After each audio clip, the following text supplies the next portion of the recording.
So we find ourselves in Greyhawk, specifically in the western Gran March, the barony of Farvale, just north of the Rushmores. Our heroes have traveled to the bucolic village of Orlane, a village with a troubled past. But now they're here to meet their mutual acquaintance, their mentor, friend, employer, uncle, Ulwith, explorer, and treasure hunter. He was to meet them at the Foaming Mug Inn and Tavern after his latest weeks-long trek into the Rushmores, treasure hunting. The party arrived, met with some locals at the Foaming Mug Inn, such as Constable Ruskin, High Priestess Siri of the Temple of Beret, the Trevanter family, some of the other people, as well as the innkeepers of that particular inn, a husband and wife known as Hewlett and Ines Redley. Ines chatted with them for a little bit, filling them in on the local history and general vibe of the town. And after a hearty dinner, they still hadn't seen Ulwith, which was very unusual, as the ranger was known for his punctuality and had always beaten them to their meeting spots in the past. Figuring he'd show up eventually, they all went to bed, though Halara woke up and checked in on him in the middle of the night. When she did, she found him dead, in his bed, emaciated with red splotches marring his face. Waking up the rest of the party, they tried to assess the situation, and as they did so, Ulwith's corpse rose and lunged at them, leading to a fight with their now undead friend. In the aftermath, they saw Ulwith's belongings were missing, and a good chunk of his journal was as well. Taking his body under cover of darkness, they took it out to the countryside and gave it a warrior's cremation before getting some rest.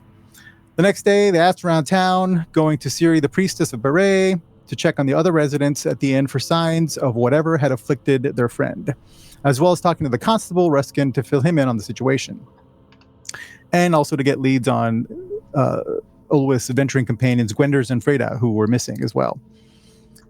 After some investigation, they figured that there was something fishy about the circumstances of Ulwith's death, namely that the door to his room had been locked, yet the key had been on the inside.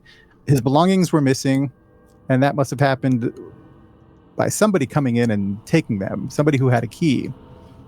Figuring that maybe the innkeepers had something to do with all this, they went downstairs and got the husband, Hewlett, to go get his wife so they could question them. He agreed and went to the farmhouse across the street, but never returned. And after a while, the party entered, only to find that the farmhouse had been abandoned and hadn't been lived in years. Searching around, they found the cellar door and tracks leading to and fro. Enos and Hewlett nowhere to be found. And that is where we are picking up our story. To set the scene a little bit further, you guys had waited. While you were waiting, the family, you had left some instructions with people, specifically Siri, the priestess of Beret, who had come down to check out the family that had been sharing the inn with you guys. And she has been sort of checking them over. And that's basically you see her as you enter the dilapidated warehouse, or rather the farmhouse. So that is where you are. You're in the house. You're looking at a cellar door. What are you guys doing? And we see the healer walking down the street, like towards the inn kind of thing. She was already outside while you guys were deciding, and while you guys were getting Hewlett and getting him to go get his wife. Mm-hmm. You waited about 15 minutes before you decided to follow him in.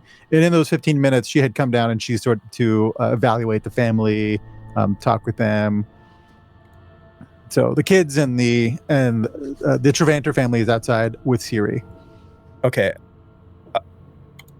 We wait 1 minute, and I say that to my team. I'm going to go outside, and I'm just going to say to Siri, I'm going to say, no one is to enter this house until we return. Okay. She looks up at you as if she was in deep contemplation with a very serious look when you come over, and she says, yes, of course. Be careful. There is some strangeness in this town. You see, give me an insight check while you're chatting with her. Okay. That's a natural 20 for 23. Sweet. Good start. Good start. You see the look on her face is of somebody who is either gotten some bad news or has had to give some bad news. And you see also Rowena Travanter, the wife. She is holding back tears. Are you okay? Who are you asking? Siri. She looks up at you and she says, yes, everything will be fine. And she kind of very subtly looks at the two kids and nods her head or shakes her head very subtly at you. Madam Travanter, is there something amiss that I should know about? You're inside 23. I will give you that you had sent her to check on the family for signs of this illness, and you think that she has found some with that 23. I'm going to take one step back and then turn to Siri and say, no one enters the building until we return. Yes? Should I get the constable? Get the constable and care for these children, and we'll be back with answers. We'll be. And then I'm going to turn around and head back to my team. There's something really fucked up going on out there. Yeah, I would definitely fucked up. I think there's more illness than just Ulwith. Perhaps the kids.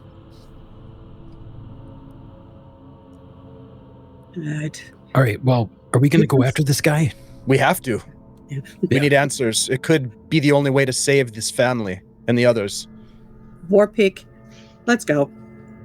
All right. Hilara, after you. Right. Let's get them. Let's get their asses. Putting kids in danger. We don't play that way. She takes she opens up the cellar doors and she takes the steps down. This cellar itself is a earthen floor cellar. It's very small, dank cellar. There's storage on the right, and on the left there's two little alcoves. One of them seems to have held probably wine at some point. The other one looks like it held some sort of shelf or something at some point, but that has been turned aside, and you see there, instead of a wall, there's a tunnel, a natural tunnel that goes into the earth. Sorry, I was just going to ask it, is it like really dark, or is it lit at all by torches or anything? It is. There's no torches. Once you're in the cellar, it is dark. All right. Han will take a torch out of his pack and light that up. Excellent. Yeah, I think, is Hilara the only one with dark vision here? I think so. Yeah, and she's got pretty good dark vision, so she's leading ahead. She's on ahead, and she starts scooching down this passageway. It's barely. What does that look like? Since Nima is Goliath, and she's a forge cleric, so she's cat, very comfortable and knowledgeable about like mines. Does this look like done with like picks, or did something dig? This looks like something dug this part out. So she will say that out loud. She's like, this is not made by tools. This was dug by hand or paw or claw. I don't like the sound of that one bit. Me neither. And give me some history checks with advantage, since you've talked to the proper people. Yeah.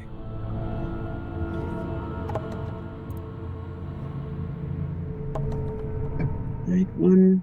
A 9. And Sweet. With advantage? great, a Yeah. 10. I got an 8 and a 9. Nice. Got an 8 and a 10. Sweet. What'd you get, Andy? Okay, you're muted. An 8 and 8. Sweet. Awesome. We are all distracted very much. We are. Let's see if Who's going first? I'm guessing that Hilara. no, Hilara got, Laura. Hilara got a natural 20 on her history check. Oh, snap. Oh, wow. Way to go, Coco. She says, you think this was this was from those reptilian creatures. Didn't they say that there had been some like tunnels and stuff under the town where like the reptiles had sinkholes and the like? Yeah, but You're right. that's like the reptile cultists that were like making their way under the town, and maybe this is one of their old tunnels. I thought they Or they never eradicated left. the reptiles. They can't still Well, be here, do you think? I mean, if they Why was it eradicated not them, filled sure, in? but their tunnels are still here. I mean, at least this one is. Well, All I right, know well, I would let's- fill it in. You know, you don't want something coming out from underground in the middle of the night. Yeah, like Then plagues. nobody lived here. All right, How well, did these people not know that they didn't live anywhere where they said they would? It's all dusty. Sometimes nobody you co- don't know your neighbors in these places. Lots of new people moving into the neighborhood. The village is not a tight-knit community like it once was before the events 3 years ago. And now people just don't seem to talk to each other as much after the pandemic. It's harder to connect with people, on a personal basis when you've moved into a new neighborhood and that kind of thing. Yeah, I just think that halfling, would have been snoopy enough to show up. But that's Well, just he's me. just a Let's go see if we bureaucrat can. from What is my this? understanding. All right, Halara, lead the way. Don't get killed. All right, she leads the way with Han with a lit torch behind her, and you find yourselves in after a while. The worked cavern seems to be a combination of natural and worked. And a little while longer, maybe another 50 feet or so, you feel yourselves going down into the ground, and it straightens out a bit and becomes a natural tunnel.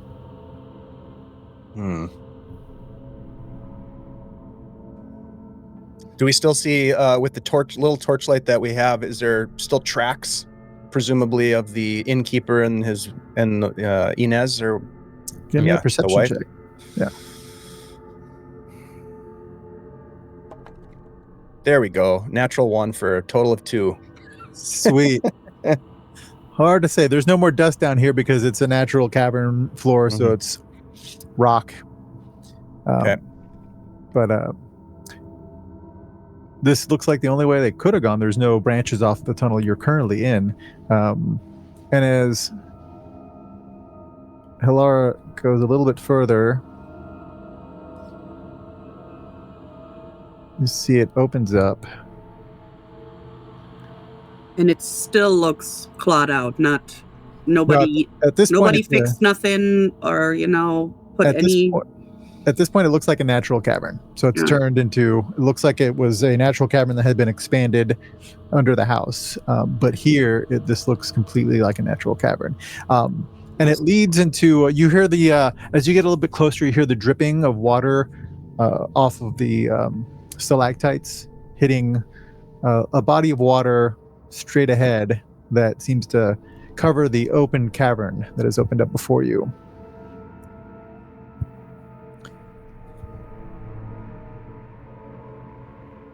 Okay.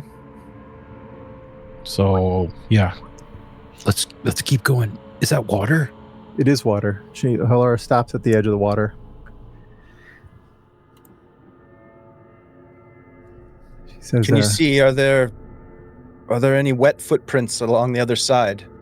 She looks across. You're pretty sure you know that she can see further than you guys can. And she says, it's hard to see beyond the torchlight with it on.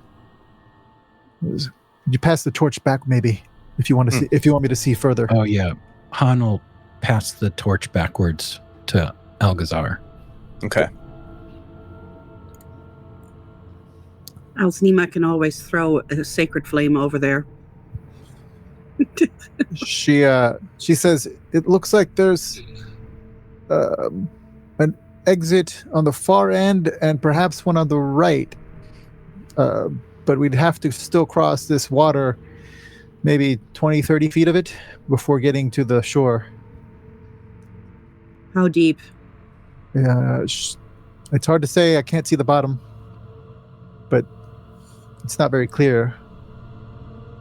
I don't intend to go for a swim here today. Well, we're gonna have to cross it to, figure out what's going on. Maybe we just stick to the sides. Yeah, and make sure you poke before you step so you don't fall into a hole. Jose, I'm Mhm. going to cast Misty Step and teleport myself to the dry ground on the other side. All right. Damn. Sweet. Put yourself where That's so you would be landing. Sorcerers. Made out of sugar. Nothing has changed in the last couple of decades. I'm not going to get rains, these he boots hides. wet. I'm not going to ruin these boots, Nima. I paid good coin for these. Are you sure? They look like they were. Never mind. Hush now. Says, well, that's good for you, Algazar, but looks back at everybody else. I'm waiting. Yeah. Let's scooch around the edge and let's test the water and make sure it doesn't go too deep, and be prepared to get your feet eaten. All right. Han will pull out his quarterstaff and kind of use it as like a guide to kind of feel the ground in front of them as they go through the water. Levi got the war pick ready. Something's going to So come. Han could go first if you want. Okay. Put you. There you go. All right. You start And feeling. Sorry. I was just going to say the idea is we go down along this bottom wall. Sure. Towards Algazar. Yeah. Would you like me to hold the torch so you can use both hands on the quarterstaff? Yeah. Hold that torch. Yeah. All right. You start poking with your quarterstaff. It looks like at least closest to the wall. It does drop off pretty quickly, but it's about 4 feet deep along the wall. Okay. All right. Just it gets pretty deep in the middle, so just stay to the sides. How tall are the other two? Or swim real fast. Like, how tall are Han and Hilara? Hilara's probably Han's like 5'4". average height. Yeah, he's like 6 foot, 5'11", Right. 6 foot. Good. Do I have the torch or do you guys have the torch? Right Well, I now, think Levi. Algazar has the torch still. Yeah. I'm going to quickly He had it. He look took it with him. around. Yeah, I'm going to look around if I see anything over here that's alarming, Jose, while they're doing their thing. Just to Sure. make sure we don't get into trouble. All right. You got the torch. You got the torch. You got the torch. Ooh. Right. That's what you see. The bank that you're at looks like it curves around the corner, and you could step on it without stepping in the water. Give me a perception check, Algazar, please. Yes, sir. That's a 15. 15. All right. Then you are not surprised Oh As- God. as the above you, the stalactites start moving, and then you realize that it's not stalactites. It is swarms and swarms of giant, maybe not giant bats, but bats, all along the ceiling, and you have awoken them and their ire. Everybody, please roll me initiative. We have company. Damn it, Algazar! My feet are dry though. Yeah, great. you hear at the same time you hear a like a slight laughter, a slight chuckle. Oops. What's that? You don't know. It sounded like a woman's voice.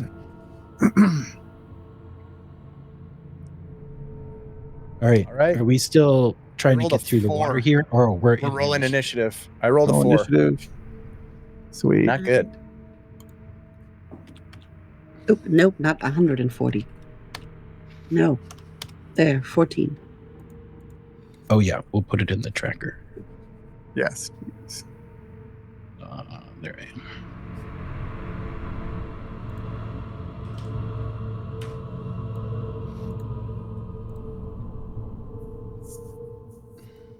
All right. Let's see.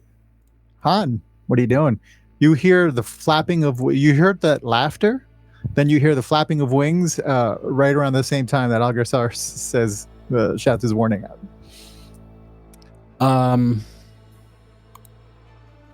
Well, he's going to just move forward to try to get up to where Algazar is. Okay. So I'll go. It's going to be half movement going along the wall there. So I'll say it's 1. Wait, I got to check my movement again. I think I have some extra movement because monk. Where do I see that again? Top of your character sheet. Right above your armor class. Oh, yeah, 40. Sweet. So you move 20 feet. Okay, so it's... So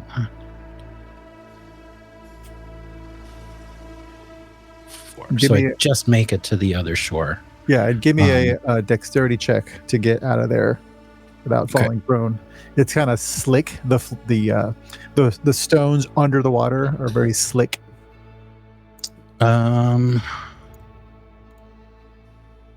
Like just a regular dex? Yep. Dexterity saving throw. Oh, save. Oh, that's much better for me. 16. 16. All right. Yes, yeah. Your feet are slipping, but you're still able to stand up on the shore. And he can't see any of them from this spot, right? Not yet. So he's going to take the dodge action and get ready for something to show up. Okay. All right. Nima. All right. So her walking speed is 35, so I'm guessing 15.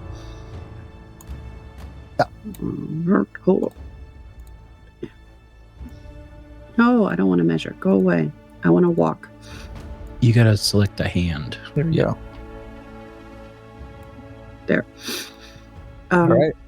And what can we see in the torchlight from, From where you're positioned and from the torchlight, Algazar, nothing. You can maybe see some movement on the ceiling above Algazar. The ceilings of the caverns vary at this point now that they've opened up to about 15 feet up or so. And so you see the stalactites and you see the shadows moving up there, and you heard his warning. So since I do see movement, I would like to use the Sacred Flame cantrip and do the flame-like radiance on the creature. They must succeed on a dexterity saving throw. 12. Dexterity saving throw 12. And while it flies over there, the others will be able to see because it will light up. Sure. What's behind it? You chuck it over there. They succeed. Then they take. Nope. Save.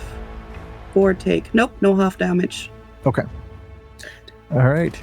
But at least we could see where they are. Yes. And as you do that, you see them. These swarms of larger than usual bats start flying out of this cave and swarming. Oh my god! Oh my god! Alcazar, swarming over Han. Oh no! I hate bats. These guys will go there, and these guys will go there, because that's as far as they can go. And let's get some bat action here. Alcazar, you are. These bats seem very aggressive, and they are definitely swarming your space and trying to bite you. And no. Let's see. That is a. Does a 13 hit you? A 13. Yes. If it meets, it beats. It does. Oh no. Okay, and that. Ouch! All right. This swarm, just basically all of them latch onto you and start biting you. Their fangs now that they're close up, they look bigger than normal fangs. These bats look a little off, but all of them biting you together do 14 points of piercing damage. Oh my god! No. And then and then the other two swarms that are on Han. The second swarm missed you, luckily. Two swarms that are on Han. Got a 10 and one got a 16. They both miss. All right. Good times. All right. And you still hear that you hear that sort of slight chuckle again. That's sort of echoing through the chamber. And whoop.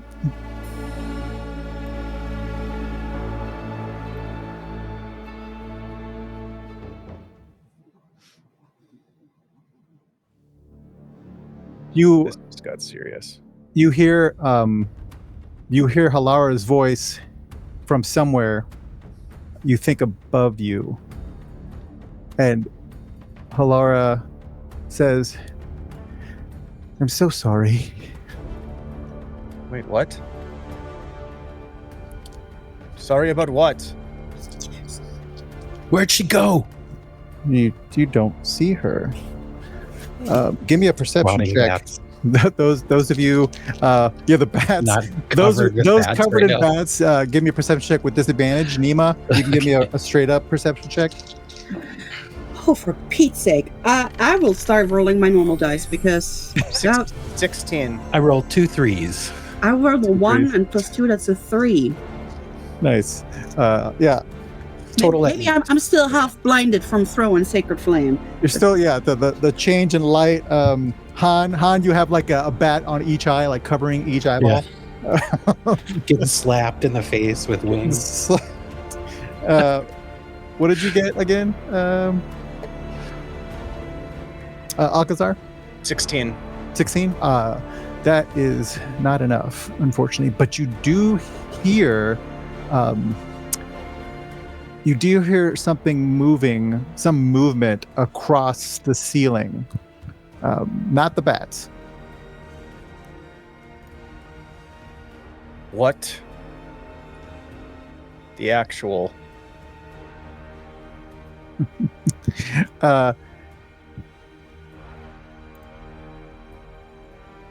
And then you hear some movement coming down from the direction you came. And you see you see Vilma? Zoinks. you barely make out what is. You must be hallucinating. Maybe these bats have some sort of venom or something, because It stings. the old lady from the inn is standing at the edge of the water there. So much to nobody comes in, right? I'm sorry? Yeah. Those bats aren't good for you. You should probably stay away from them. That's not going to end well. That's good advice. A Vilma, little too late. you can take your turn if you wish. All right. So she's going to start edging towards the rest of the party. Excellent. Yeah. You step And, into the water. Yep. Yeah, within somewhere beneath an apron and some additional clothes, she somehow manages to draw a longsword. Out of nowhere. It's a long sword out of Let's see what nowhere. we can do with this. I'm not. Watch where you're swinging that. Let's all be careful. Excellent. All right, top of the round. It's dark in here.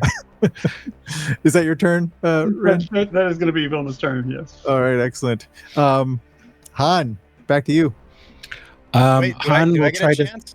Oh yeah, no. Oh, It's, Oh wait, I'm Algazar's sorry, turn. didn't see you there. Yeah, Yeah, Algazar, go ahead. I Sorry, would like to do something since I'm Do being something. killed Do right something. now. So you just hear Algazar yell, "I hate bats!" And as he's swarmed and bit, he kind of makes this almost howling sound that echoes through the chambers, and you watch as these black tendrils erupt from his skin in all directions. And I'm going to instinctively cast Arms of Hadar.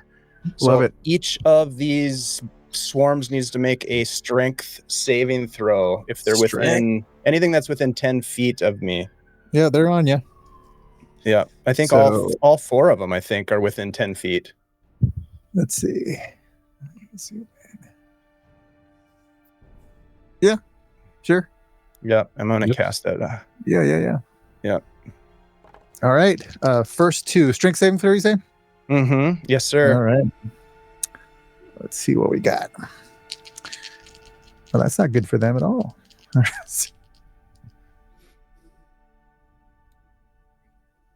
All right. First one is a 6, and the second one is a 4.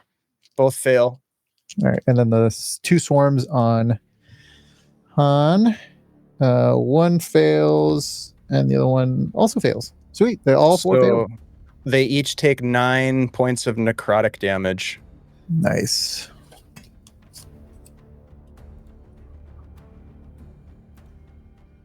And they cannot take reactions until the start of their next turn. Whoa, sweet. All right. So then I am going to, let's see, does that last? No, it's instantaneous. So then, yeah, the tendrils sort of like dissipate as if they were never really there.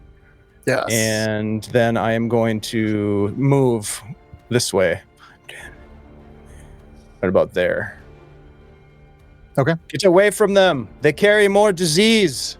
And that's the end of my turn. All right. He's right, you know. Excellent. Yeah, that was Rin. So let's go back top of the order to Han.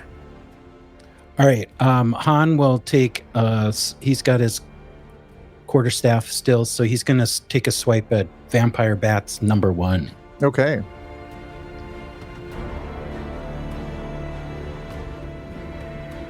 That's pretty good.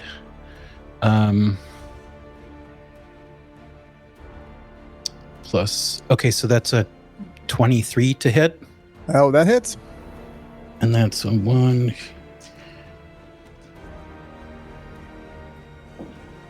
And then that's for 9 bludgeoning. Nice. You And then, you're noticing that sorry, go you're noticing that your staff is not as effective as you would hope that would be on this swarm. So as a bonus action, I'm gonna make an unarmed strike at the Okay. bats. Sure. Big punch. Sort of swinging through, trying to hit as many as you can. That was horrible. I rolled a 2 for a total of 8. I imagine that misses. That does miss. But yeah, he's gonna also kind of back off towards where Algazar went. I can't reach my guy. There he is. And let me just make sure that's all I can do. Yeah, that's it. You probably notice Algazar just bleeding out when you run down that hall. Yeah. These are some tough bats. All right, Nima. Nima first would like to use her bonus action to cast magic weapon on her war pick. Okay. Which which makes it a magical weapon with a +1 bonus to attack rolls and damage rolls for an hour. It sheds light too, I think, doesn't it? Let's see, does it say so? I think No, so. it doesn't say. Okay. It might, but it doesn't say on D&D Beyond. Okay. So she will do that, and then she will take a step forward and try and hit the very first bat Sure. with her war pick. Right. Did I mark the slot? Yes, I marked the slot. All right. So let's see. Nope. No hit. I am not using D&D Beyond again. D&D Beyond has been screwing me over on every roll. You son of a so-and-so. All All right. right, that's a 16 plus 5. That's a 21. That hits. All right. And since we were going through the water, she doesn't have her shield out, so this will be a double-handed with the war pig. Dig it. D10. Nope, that's a D12. That does not help whatsoever. All right, don't screw me over, D&D Beyond. All right, 9. That is 9 piercing damage from the now magical war pig. All right. So 9 plus 1, right? Yes. And a magical weapon. All right. Well, it's just magical unless it says that it gives you a +1 bonus. Yeah, I think it does. Let me double check again. Like I looked at it and then I forgot it within 30 seconds. Yeah. Spell ends, the magic becomes a magic weapon with +1 bonus to attack rolls Excellent. and damage rolls. Beautiful. All right. Again, what is it again? A war pick? Yep. So it's not Your 10. war pick swings through. You miss half of them because it's a swarm of flying bats. So your weapon is not as effective as you want it to be, but you definitely swatted a good number of them out of the sky. All right. Yep. That's all I can do. End of your turn. Next, they're going.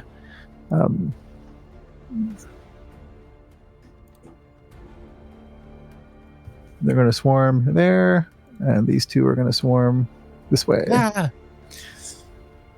All right. Nima, they turn their attention to you. These two large swarms of bats start clamping onto you, trying to bite your rocky skin. And look like they are doing anything to anybody. That's a 11 and a 13. Nope. It's a miss. All right. And the two on Han.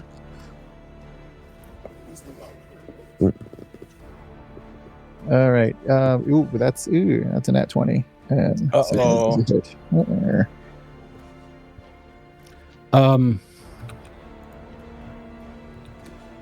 Sorry, go ahead. Those are 2 attacks? Those are 2 attacks, and one of them was a critical, unfortunately. What was the other one? It was a 19 total. Oh, yeah, that hits too. Okay. All right. Let's see. I'm going to use my reaction, though, to Okay. reduce the damage on one That's of a great those idea. hits. So when an attack roll that includes bludgeoning, piercing, or slashing, is that one of those? Absolutely. When that hits me, I can reduce the attack's total damage by 1d10 plus 8. Okay. All right. That's good. So I don't know. I guess I would apply that to the first one. Which one was the first? The crit? The first one was a crit. Yes. Okay. Yeah. All right. But luckily, in 5.5, monsters don't get critical hits with those attacks. So you're taking 14 damage plus 14 damage minus 8. So 28. So 20 damage. Okay, total. so I'm going to use the reaction. So I'm going to be able to reduce that by 13. Oh, by 13? Okay, so 24 minus 13. Yeah, it's a 1d10 plus 8. Got and it. I rolled a 5. Excellent. So I'm sorry, you said the total damage was 20? 28 was the total. 28, okay. Yeah. So a total of 12, yeah. Okay. All right. Sorry. Excellent. Ah! All right, Algazar. I will. I'm going to fire a sorceress burst at one of the swarms that is currently on my companion Han. Okay. And this is going to be fire damage. Let's see if I can hit. Oof, that's only a 10. To hit, unfortunately, that Yep. will not hit these guys. Okay. And then I'm going to continue to back away a little bit Excellent. more. Okay, that's my turn. All right. All right. And Vilma. Oh no, dearie! She splashes down into the water, and it kind of comes up, well beyond her knees and shins, and she's kind of sloshing around, and she's like, "Oh, please think very non-bat-like thoughts, because I'm gonna try swiping at this thing." Oh man. I hope she knows how to use that. So 14 plus 6 is 20. Yeah, that hits. Yeah. All right. Whoa. You're going after one of the swarms on Nima. Yes, I am. Okay. All right. Swarm number. We'll call it number 1. And she doesn't currently have a shield out, so she'll be trying to swipe two-handed. It's hiding under the apron too, clearly. 13 points of damage. 13. I say shields, I meant nuts and berries. I have a whole Nice. basket. So All 13 right. points of damage, and that is going to be her turn right now. All right. Let's see where we're at here. All right. They are. There's a lot less of them in that swarm than there were before, but they are still swarming. All right. Top. I believe I didn't chop anyone's head off. This is good news. Top Sorry. the order. Back to Han. Okay, Han is going to take a swipe at Vampire Bats 2. Okay. With his quarterstaff.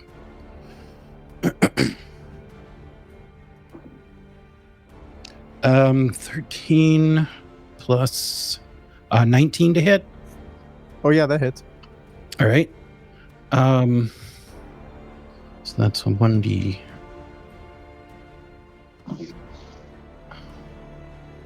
So that's a total of 8 bludgeoning. And then I'm going to spend a focus point and do a flurry of blows. Nice. I'll just roll those both at the same time because I get 2 unarmed strikes.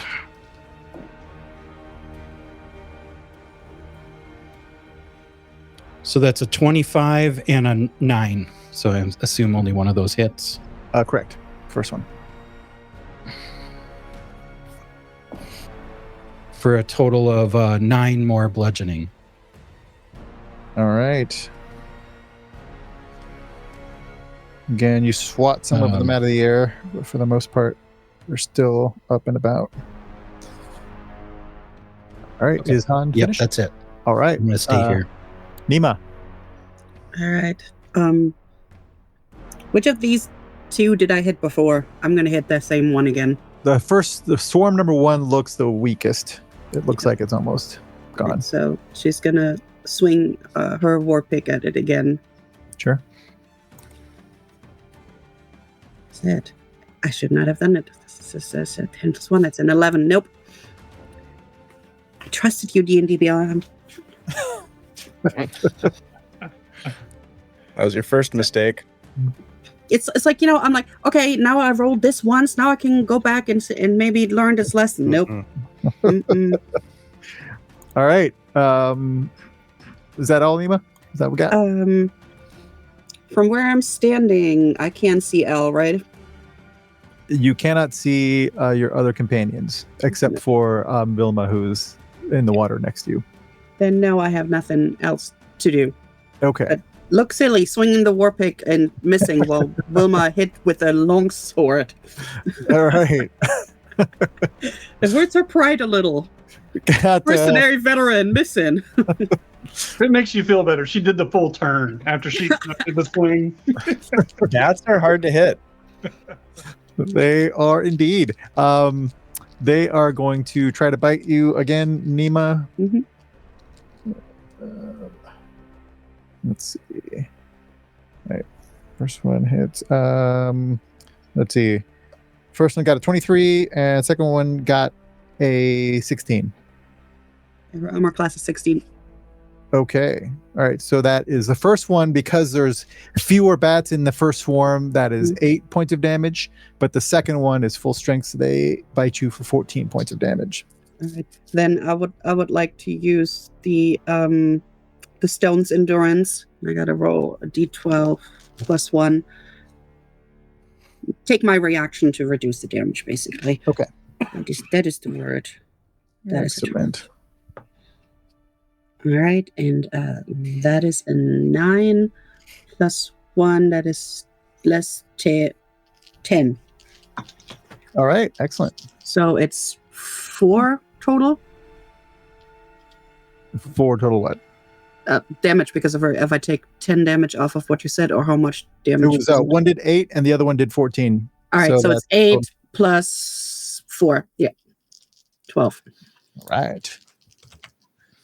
All right. And the second two swarms 2 and 4, are still on Han. They're still trying to eat you. Oof. It's definitely one hit. The other one missed. That's 14 points of piercing, sucking damage from swarm. Can I use my reaction? I can use my reaction again now that I've taken my turn. New round. Yep. So I'm going to use that again. Yeah. To try to reduce some of that damage. I would highly recommend. So you said it was a total of 14? Yes, correct. Okay. I rolled a 7. So I reduced it to 0. I'm going to expend a focus point to redirect the damage. Oh, okay. Sweet. Hold on one second.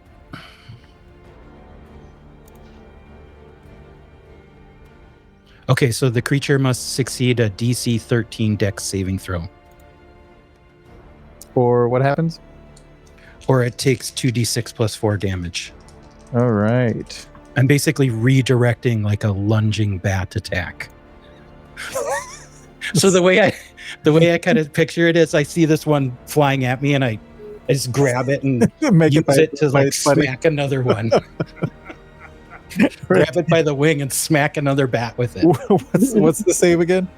13. 13. DC 13 Dex saving throw. Okay, let's see what they got. Yeah, that serious is bat kung fu. Unfortunately, bats are pretty dexterous. He got an 18, or they got an 18. All right. Well, it doesn't do any damage, but I reduced my damage to nothing. Yes, that's good. That is a good so thing. It wasn't a total waste of the focus point. All right, Alcazar. I will sorceress burst the swarm on the left of Han. All right. That is a natural 20 for 25. 25 damage? No, 25 to hit. Got it. Yeah, you hit it. Okay. And let's see. How do you do crits? Double. You just double it. Okay.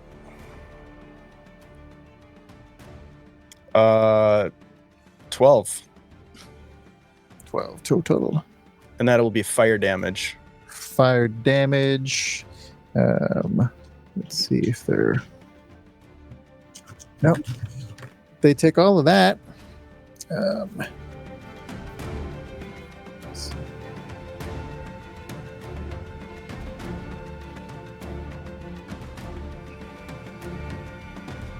All right. That swarm looks pretty bad off. Sweet. All right. Almost down. And then I'm going to move a little bit farther away. Okay, excellent. Yeah. Vilma. That's my turn. Can Vilma reach the swarm of bats number 3? Yeah, you can move. Okay. Scooch along, sure. So she kind of scooches along and tries to, help out the Goliathkin and takes a swat at Vampire Bat number 3.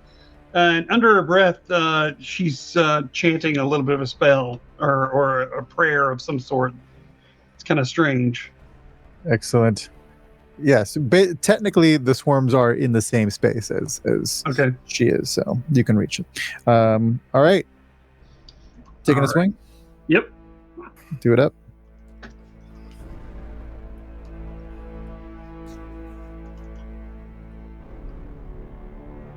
Oh. So 12, unfortunately. 12 to hit. Yeah. Don't think that hits these guys. No, it does not, unfortunately. Shoot. All right. All right. They're slippery vampire bats. Anything else? So let me see. Bonus action. She kind of reaches out and accidentally bumps into Nima? Goliathkin and heals her for 3 points of damage. 3 points of healing?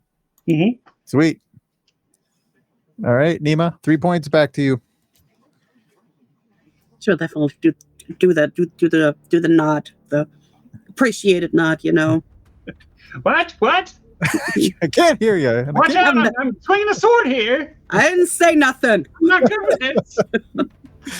Body language is hard to tell when you're covered in bats, basically. All right. That was Vilma. Back to Han. Oh, back to me already. All right. Yeah. I'm gonna try to keep hitting Vampire Bat number 2, All right. Do it up. the one that looked bad. Yeah. That's only a 12 to hit, which we determined did not hit, right? Does not hit. Okay, bonus action, just unarmed strike. All right. Oh, man. That misses too. I rolled 2 6s. Dice are cursed. All right.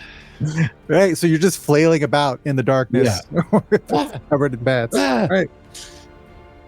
All right. Nima. Anything else, Han?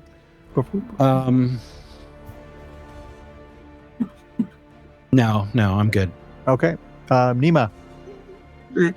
Nima is gonna look at the bats and she's gonna pick the 3 strongest of them, and she's gonna cast Bane. Okay.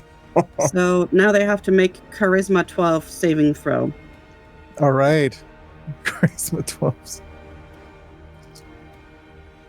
I'd be good at this dexterity, but there's no way they have good Yeah. charisma too. These are not charismatic bats, in my opinion. I mean, you're not a bat. You don't know. Let's see. Let's see. That's fair. Charisma, they get an 8.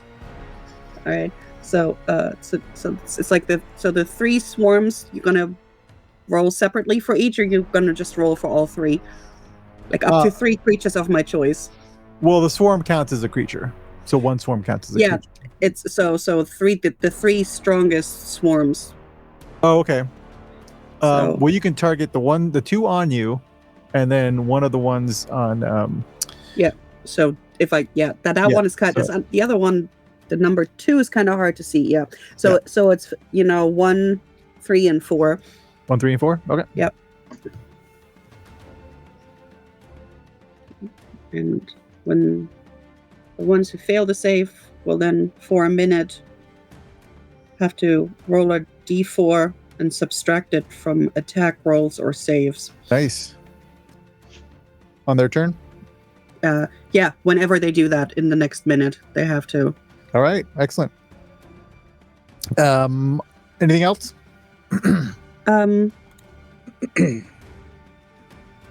Nope.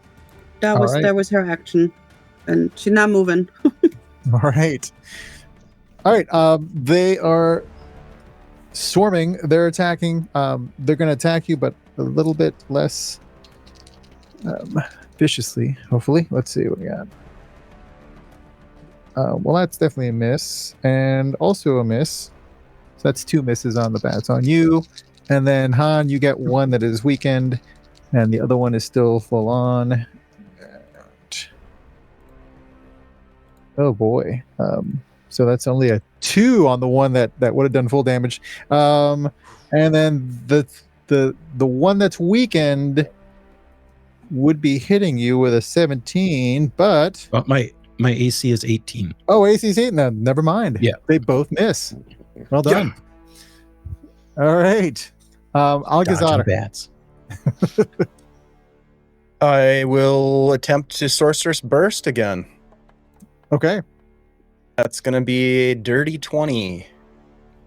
Ooh, that hits. Which swarm? Probably the one on to the left. Number Of 2. Han? Yes. Yeah. Number 2. And that's going to be a total of 7 points of fire damage. 7 points of fire damage. There was like 6 bats left, and they all sizzle and fall to the ground. That Oh, I swarm hate bats. is gone. Get out of there, y'all. Get out. I hate them too. Don't stand there. When they get in my hair. They'll just attack them. Algazar, are you moving at all? Yes, I'm going to move a little bit farther away. Right here. Okay. All right. You have the torch, yes? Yes. All right. Then you probably see a little further now. Down the tunnel a little bit. All right. Vilma.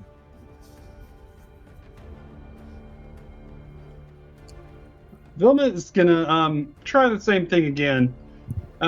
She's muttering something under her breath and taking another hard swing at Vampire Bat number 3, or All right. form number 3. Yep. I'll get you. You come here. Come here.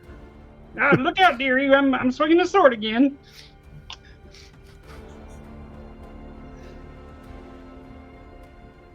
Hopefully more effectively this time. 16. 16 hits. All right. And as a bonus action, she might or might not be using Divine Smite. All right, so that's under spells.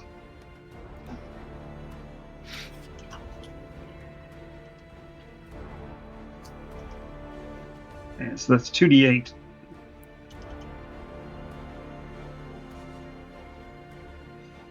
And plus the longsword damage, so that's 12. And I did the wrong one. Sorry about that.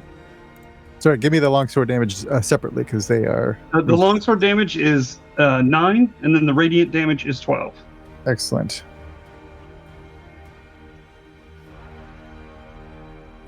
All right. They look pretty messed up, but they're still flapping about. Silly little bats, you just get off her! And that's going to be her turn. Excellent. Han. Yeah, Han will just keep going after these bats. Number 4. He's going for it. Get him. Yep.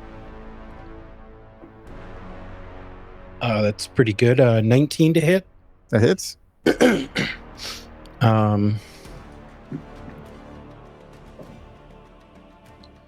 be, what's the plus?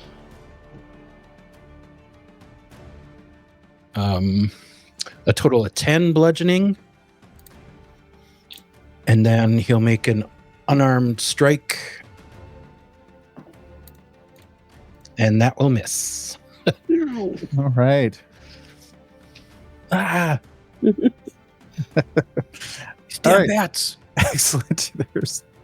They got underneath your tunic somehow. Yeah. All right. Nima. This is worse than the pox.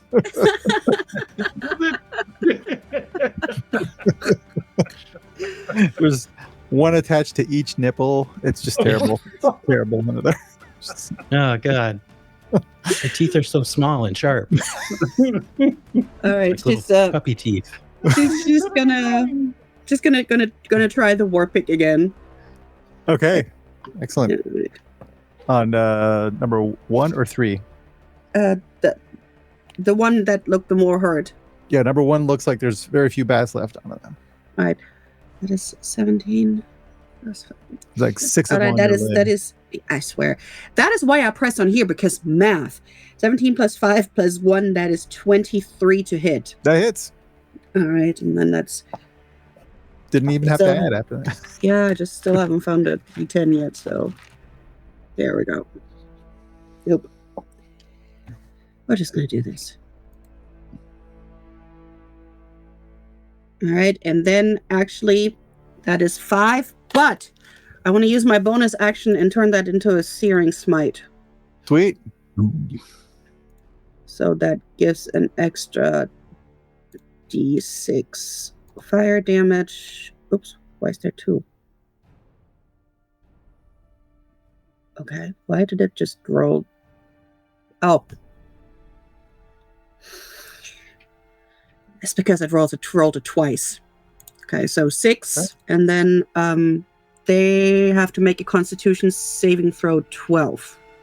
What save, the spell continues. How much damage did you do? I did 6 fire damage and scroll back up. All right. 5 Warpig damage. So they don't have to roll anything because they're dead. They're all right. Well, at least they're gone. Yeah. Gone. All right. 2 down. 2 to go. Is Nima done? Yeah, can't do nothing more. All right. Algazar. Before you do anything, Algazar, you hear Halara's voice behind you say, "Please leave. I don't want to have to kill you." What are you talking about? Show yourself. Let's discuss this. You don't see her, but it sounded like the voice was coming from above you. Okay. Is it my turn or is it the bat's turn? It is your turn. It is your turn. Okay. Okay. Well, I am going to use my action to cast light cantrip, and I'm going to light up the space around me to see if I see my companion. Light cantrip. Well, you already have the torch. You can light up more light than that. Let me see. Can I see the ceiling? Like, can I, with the torchlight, can I see I just don't see them. It's about 15 to 20 feet up. The ceiling is. Okay. You can give me a perception check if you want to. It's search for her. I'll do that instead. I just want to do a quick glance, see if I see her. It's a 12. Sure. Let's see which.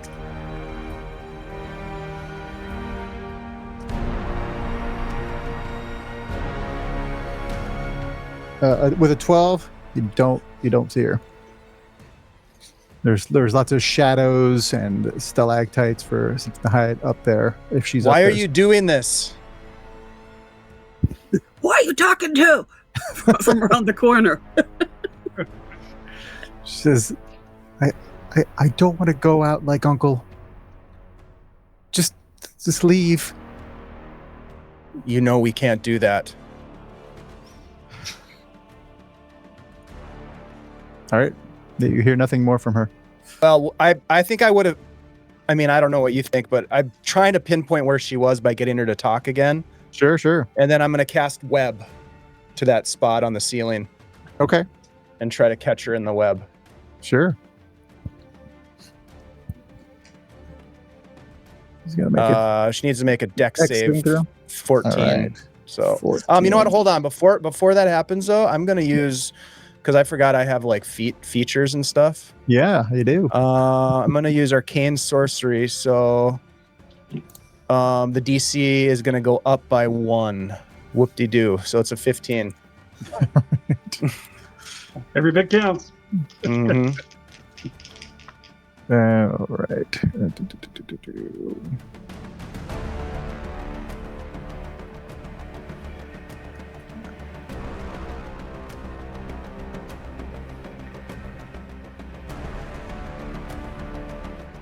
All right.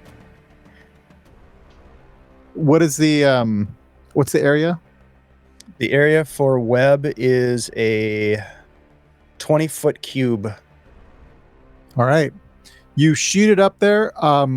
You don't know if you've got her. She might be behind a stalactite or something. You didn't actually see her, but you think that you got the general area where she was. Okay. Yeah. All right. I think that's my turn. Maybe I'll move around a little bit to see if I can see if I got her in the web. Where is the web? Like, where would I have? It is basically above and basically up there. Yeah, correct. Yeah. All right. So I will. I'll just kind of walk underneath to see if I can get a better. I don't want to go too far though, because they don't have any light back there. So I'm just gonna go like right there and just kind of like. All right. Just kind of look up. Han, the situation is getting darker where you are, and it's not the bats in your eyes this time. Hey, light. So, something's happening to Algazar. You can't quite tell what's happening down there. All right. He's going to try to finish off these bats. All right. Algazar, that your end of your turn? Yeah, that was my action. Yeah, that was plenty. I'm done. Okay. All right. We're back to Vilma. So what's the light situation for Vilma? That's a very good question. It's pretty dark now that Algazar has moved away a little bit. Okay. You guys are 40 feet away. Yeah, you're in dim light right now. Oh, okay. But I can kind of still make out the back. Yeah. Look out! I'm really kind of being edgy here. I can barely see in the daylight. So good luck. So 18 plus 6 is a 24, so that hits. That does hit.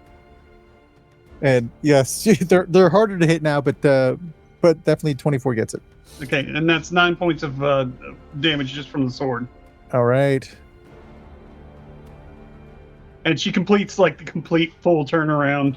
I hope I didn't get you. We're showing these guys what for. And that's going to be Vilma's turn. All right. Let's see. You don't have to rub it in.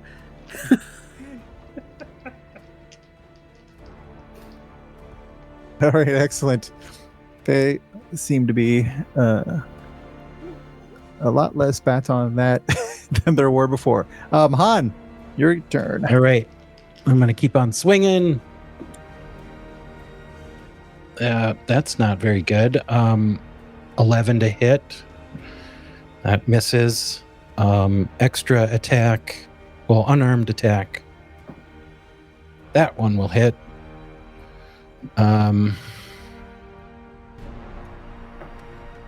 That's only 5 bludgeoning. 5 bludgeoning? All right. Yeah. Number 4.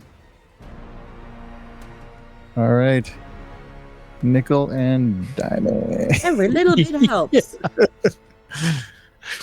Oh man! All right, yeah, you swat the one. The visual is amazing of Han just like popping him out of the air. Yeah, you pop. You're literally swinging his.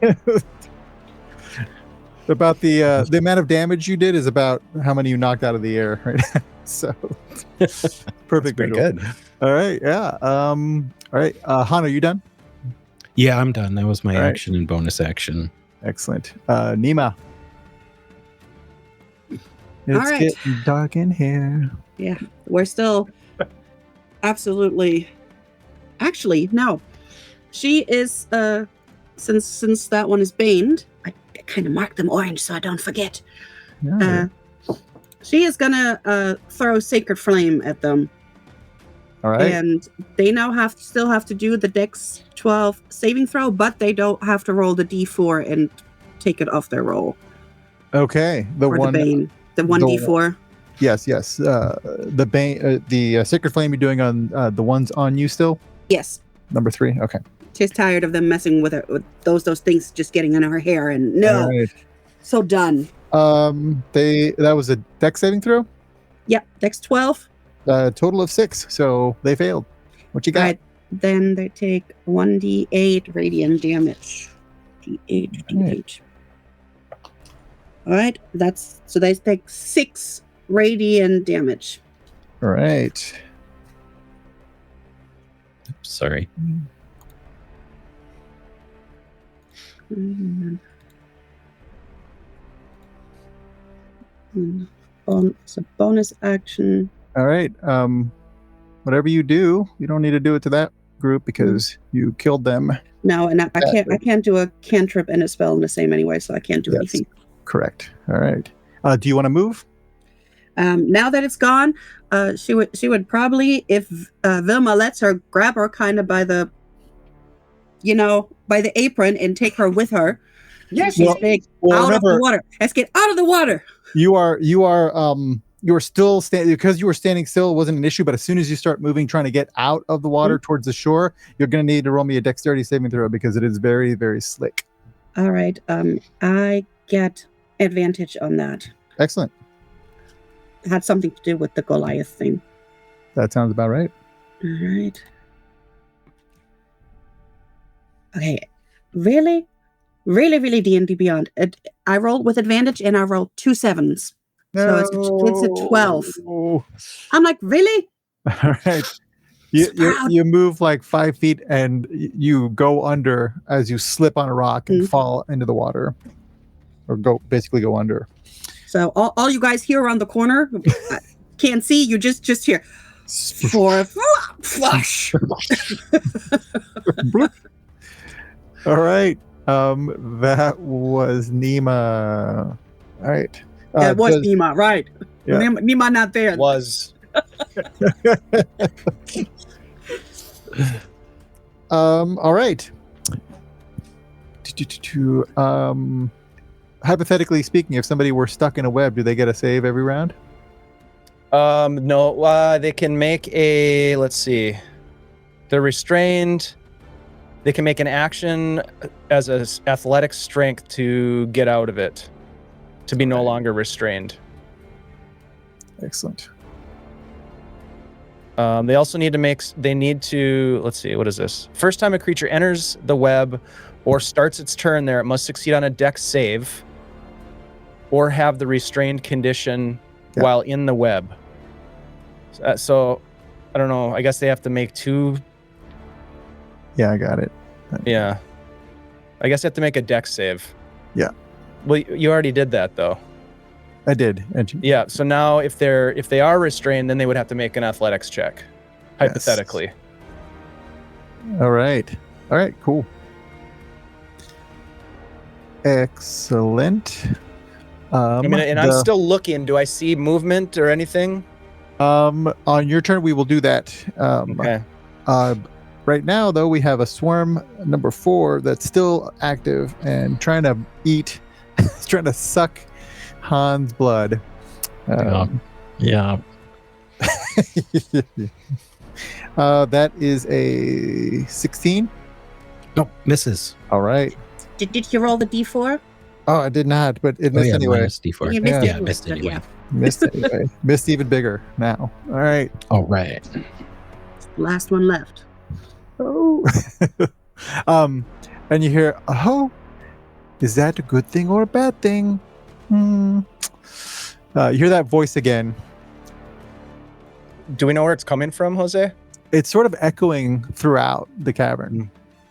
And you recognize it this time. Is this Enos's life? It sounds like Enos's voice. Yeah. All right. That was them. Algazar. Okay, so whatever was happening with those saving throws, is there any movement in the web? Presumably I can see the web with the torchlight. Sure, give me a perception check. Yeah, that's a natural 1 for a total of 2. Sweet. Well, there's lots of shadows flickering up there. Mm-hmm. It's hard, and the web's pretty thick. It's hard to see anything. Yeah, it is. That could be her, but it could also be a stalactite. You don't know. Okay. Or bats. Or bats. More bats. Yeah. I don't think it's bats. because they would be biting me right now. Okay, cool. Can't really do that. I guess I'm not going to worry too much about them. Okay. Excellent. Yeah, I can't tell if they're there or not. So let's see. I will turn back towards my companions. Step up here. You guys have light again.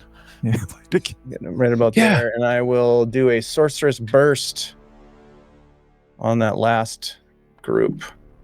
All right. And that is a natural 20 for a total of 25. Nice. That hits. Golly, that's a crit. swingy.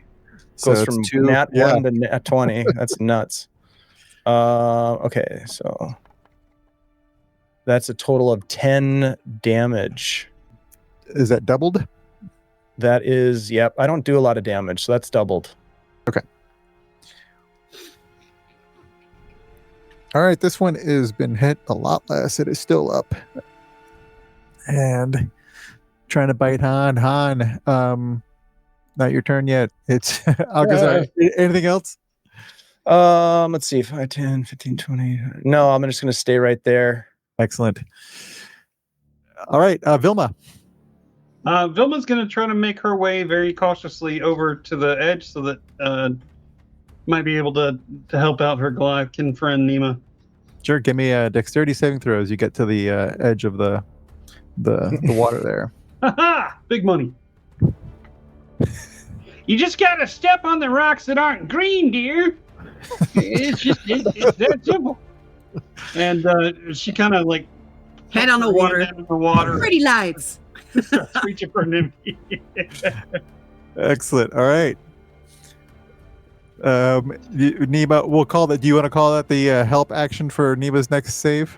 Absolutely. If that'll help Awesome. her get out of the water. Yes, it will. All right. And All right. gonna be her turn. That's a beautiful image too, by the way. Just the septuagenarian reaching into the water to take the giant out of the pool. She remembered at the last minute not to probe with the sword. So. All right. Han, top of the order. All right. I'm going to keep swinging at these bats. That's all I got. They're still on you. That's pretty good. Let's see. They're getting in the nooks and crannies. Get them. 14? Does 14 hit? Does hit. Yeah, that hits. Oh, thank God. That's with the quarterstaff. So that's a total of 9 bludgeoning. And then I will do a flurry of blows. All right. So I'll do 2 more unarmed attacks. Ooh, one is a nat 20 and one misses. Well, all right. No, that's a 14 again. That they both hit. Yeah. Nice. So that is for the nat 20, it's a total of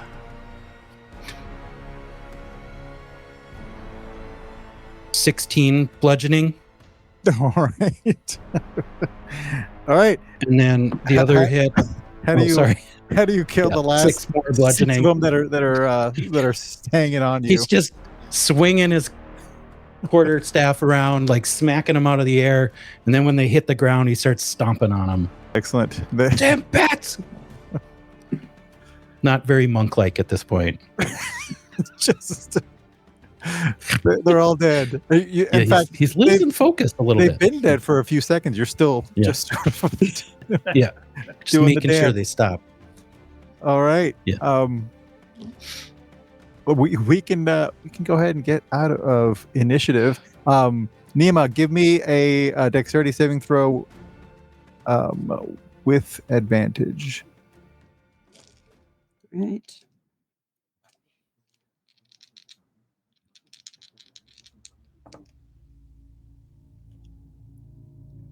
Oh, that's good. Because one of them is a 1, but the other one is an 18. All right. So that is that's at 18. That's enough to get you on shore. Grumbling and complaining the whole time. Now my hair is right. wet. Everything's wet. little bloody, little wet. Yep. But it looks like Boom's getting infected. all the bats got little puncture wounds all over you. But there don't appear to be any more bats. There's a few twitching on the ground, but that's about it. We have a problem. We have a big problem. Hilara has abandoned us. I don't know if they're stuck back here or not, but they were... Follow me. I'm going to go back down here to start looking around for Hilara down towards where the web was. Yeah. All right. Squish, squish, squish, squish, big boots. Squish, Oh, and squish, I'm also squish. bleeding all over the place. Watch your step. What are you crazy kids doing? I mean, Where did you come from? Thanks for your help, by the way. Who are you? I'm Wait, Wilbur. we saw you. I'm one of the village elders. I'm gonna stand right next to Al, and I'm gonna cast Cure Wounds. So, Okay. So 2d8. I came by to check on the Travanter family after seeing Cirilli out in the street, and I brought them some acorn bread, and they said you guys had just run 9. off higgledy-higgledy down here in these holes. And then I Something see like you that. playing with bats. Those aren't good for you. I could get That 9 was not HP playing. back. They attacked us unprovoked. How much? 9. Thank you. Well, you're in a bat cave. Appears so. While I'm just listening, Han is gonna use his healer's kit to bandage up some of his wounds and give himself a little bit of healing. Okay. All right. Do we Who looks see? the worst was out of the- everybody? Alcazar? I don't know. I got 18 left. How much does Al have left? No, with a 9. I'm doing better than I was. Okay. So Vilma comes up and she's like, well, I've got one of these bottles here, and I got it at the apothecary. I'm pretty sure that it'll help out a little bit if somebody's hurt. Maybe you should keep it. I think we should save it. I think I'm all right for now. All right. I told him to put a little whiskey pep in it, so maybe it'll be good. Should we escort Vilma pretty back good. to the surface? Vilma, I don't know if this is. I mean, you're pretty handy with that sword, but Hey, she did pretty well. I mean, I'm not would going hate back in that to- water. Nah. One of y'all do that. There's still raisins. I don't want to go back in the water either. Hold up. You know what? Vilma, hold on. What did you say about Hilara, and where did she go? she disappeared. I believe that she has abandoned us or betrayed us. I can't tell. Hilara, can you hear us? Explain what's going on here. Looking at him like, why is he talking to? Is he talking to some of the bats? No, Well, we're trying to talk I to our heard her companion. voice I'm earlier. sorry, I'll bring you up to speed. Our companion Hilara, who has been with us for quite some time and a trusted friend, had led us down into this area and suddenly disappeared when the bats arrived. Then they spoke to me from somewhere up in this general area, saying that they didn't want to have to kill me, which is very troubling since I thought we were friends. And now think we're I'm not more wondering friends if than perhaps talking they bats. are captured in the web that I've shot. I think you're up to speed now. Yep. Nope. Nima's Nope, we got leaning over to Vilma, just under her breath says, you know, they were almost family, so this must really hurt. Is he It wearing does. double-stitched boots? Those are nice. Thanks for noticing. He does have They nice are. boots. He Those does. are nice boots. Oh, and I'll go like this. I'll go down and I'll just wipe a little bit of my blood off the toe of the right boot. There we go. Ah, Those are good. Meanwhile, we're all dripping wet. And yeah, dripping. covered with- you know. Oh, Hilara, you're up there. I can help you Wow. with that. I'll prestidigitate whoever's standing closest to me. I think it's Nima. I'll start Yeah. to prestidigitate you dry. Thank you very much. And then she'll do the and look up to the ceiling and hey Laura, if you're up there, call out right now before I come up there.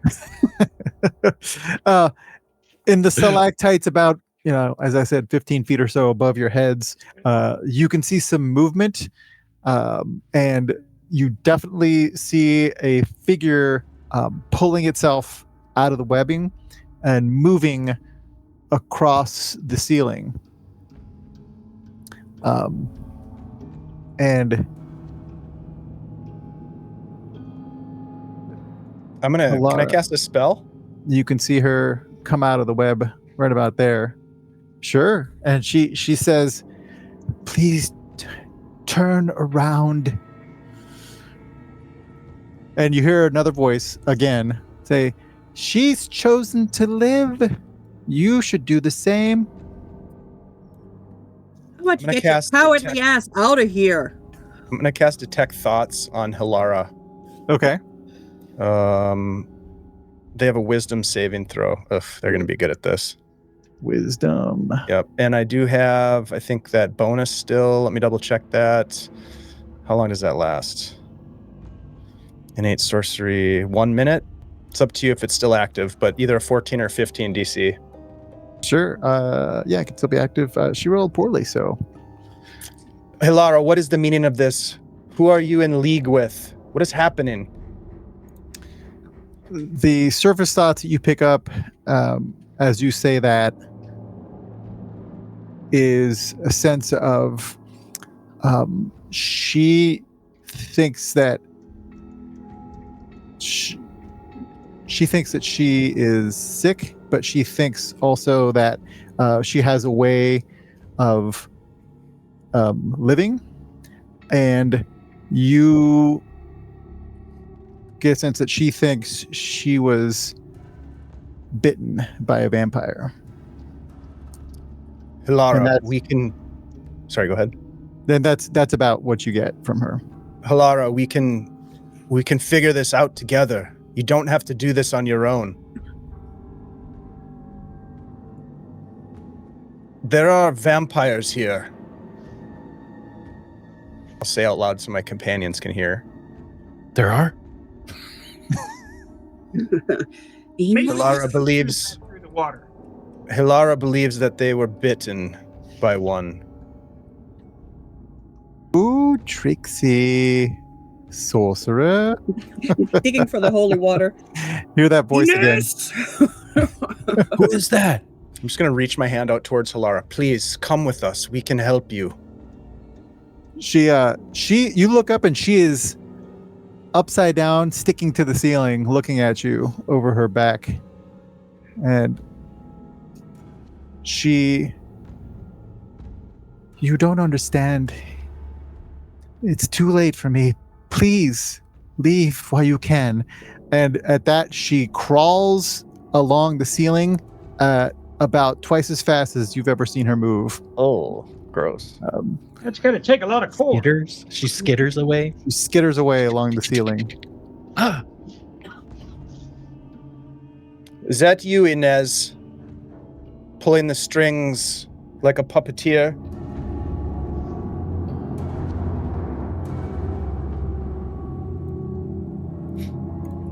no answer. No answer at first. I think this path goes somewhere down here. She says, did I fool you?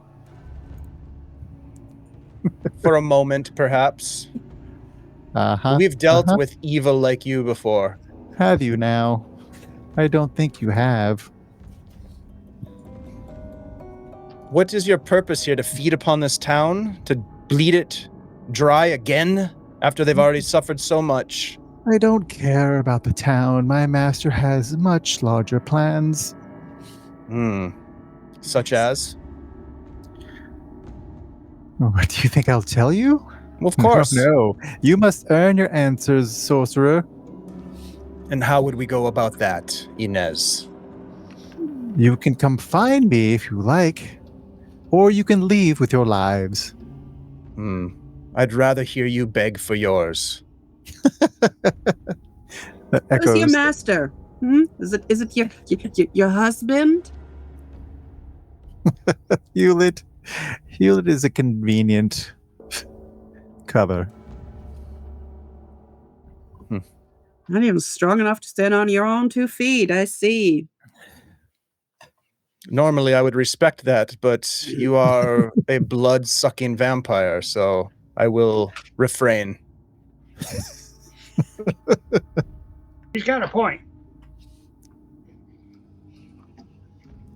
Says, then try your luck, sorcerer. Very well. I will just try to fire. I will fire off a sorceress blast in the direction of where the voice is coming from. You don't know which way it's coming from. It's just sort of everywhere, echoing. Somebody speaking from further in the cavern is what you think. Yeah, I'll just shoot a lightning bolt right down the cavern corridor. All right, towards the far wall. Yep. All right. Nothing happens. Does it light up? Does it light the space up at all? Do I get a momentary visual of anything? Around the corner, you mean? I'm shooting it down to the south of us, actually. Sure. There's you can see the map, right? Yep. There's nothing is revealed other than there looks like there's some more water along the southwest edge of this corridor, of this little cavern. 2 big old columns, and it looks like it might exit to the right down there. Step forward a little bit so I can illuminate a little bit more. Okay. You get to there. Give me a perception check. What's everybody else doing? Dirty 20. I turn around and notice that nobody is with me. I'm like, oh shit. You guys are getting left in the dark. Dirty 20, you notice in the just under the water there. What's it? Armin? About 15 feet away from you, appear to be a clutch of eggs or something. Eggs that are bigger where is than that? In the water. In the water. Mm-hmm. Look at this, would you? And they're about yay big, size of a softball, maybe. Is this your brood, Inez? Can we see what kind of eggs they are? Bird eggs, spider eggs. Give me a nature check if you have. All right. Nature. All right. 15. 15? 15. All right. They look like lizard eggs of some kind. So she's gonna, when he says, she's like, they look like lizard eggs. Yeah. Remember, of some sort. You're not sure what kind. Some sort of subterranean lizard being creature. Do they look viable, or do they look like they've been there for a long time? They look viable. They're probably slimy. In the water, slimy. Well, perhaps there's a plot to revive the lizard folk that were here before. She might try and use them as minions. We should destroy them. So are they under the water, or they're above the water? They're just under the water. They're like 6 inches under the water. I will blast them with sacred flame, but I don't know if it works underwater. All right, you it's radiant. As you start I'm stepping away from that water. As you start getting that ready, you hear click, clickety clack. That doesn't sound good. Along from the cavern next door, and it sounds like there's lots of somethings clickety clacking, maybe claws on stone, coming in this general Perhaps direction. we should leave. I'll follow you. Who's got the torch? Let's move. I have it. It's right in my hand. Should I get out the sharp thing again? Yes. Do what you wish. Keep it handy. All right, Let's leave. When you get about there, Algazar, as you turn that around that column there, you hear from above you along the wall. You look up and you see the wall is moving, but then you realize that the wall's not moving. It's just some creature that has a very good camouflage that looks a lot like a stony wall. And you see it there, and then you see another one there. Mm-hmm. and another one there, and another one on the ceiling there. And everybody, please give me a Constitution saving throw. God damn it. 15. Please 15, be that's enough. good. Please be enough. Please be enough. Oh, No. Con, that's Vilma, we need 17. you. 18. All right. What's let's see. Anybody get? Did I hear I got Vilma's 12. 12? All Oh, right. I heard 18, 12. What were the other 15. two? 15, Han got a 17. 17. Excellent. All right. Yep. That is enough to as as you see this, as you hear this, you are overwhelmed with a nauseating stench that smells indescribable. It's rotting, it's vomit, it's so many bad smells, and it makes you gag as soon as they're present. But you quickly get over it. And roll me some initiative, please.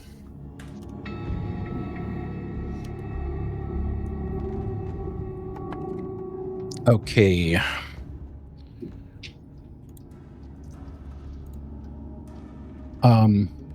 As he senses another fight coming, Han is gonna take a minute to center himself, and he's gonna use the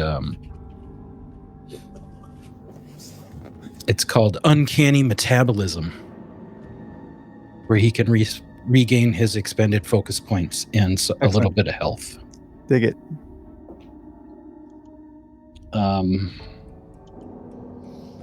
Initiatives.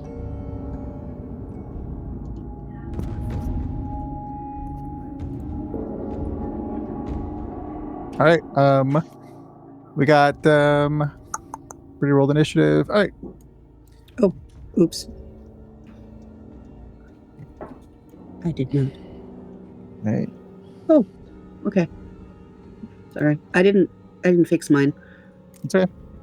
Now Please I take a look at the chat in our Video Ninja.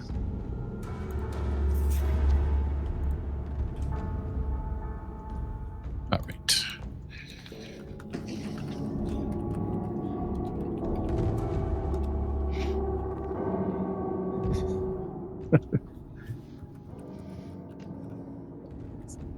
All right.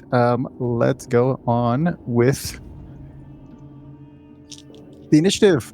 They start swarming down off the walls, coming down at you. And one's going to go after Algazar.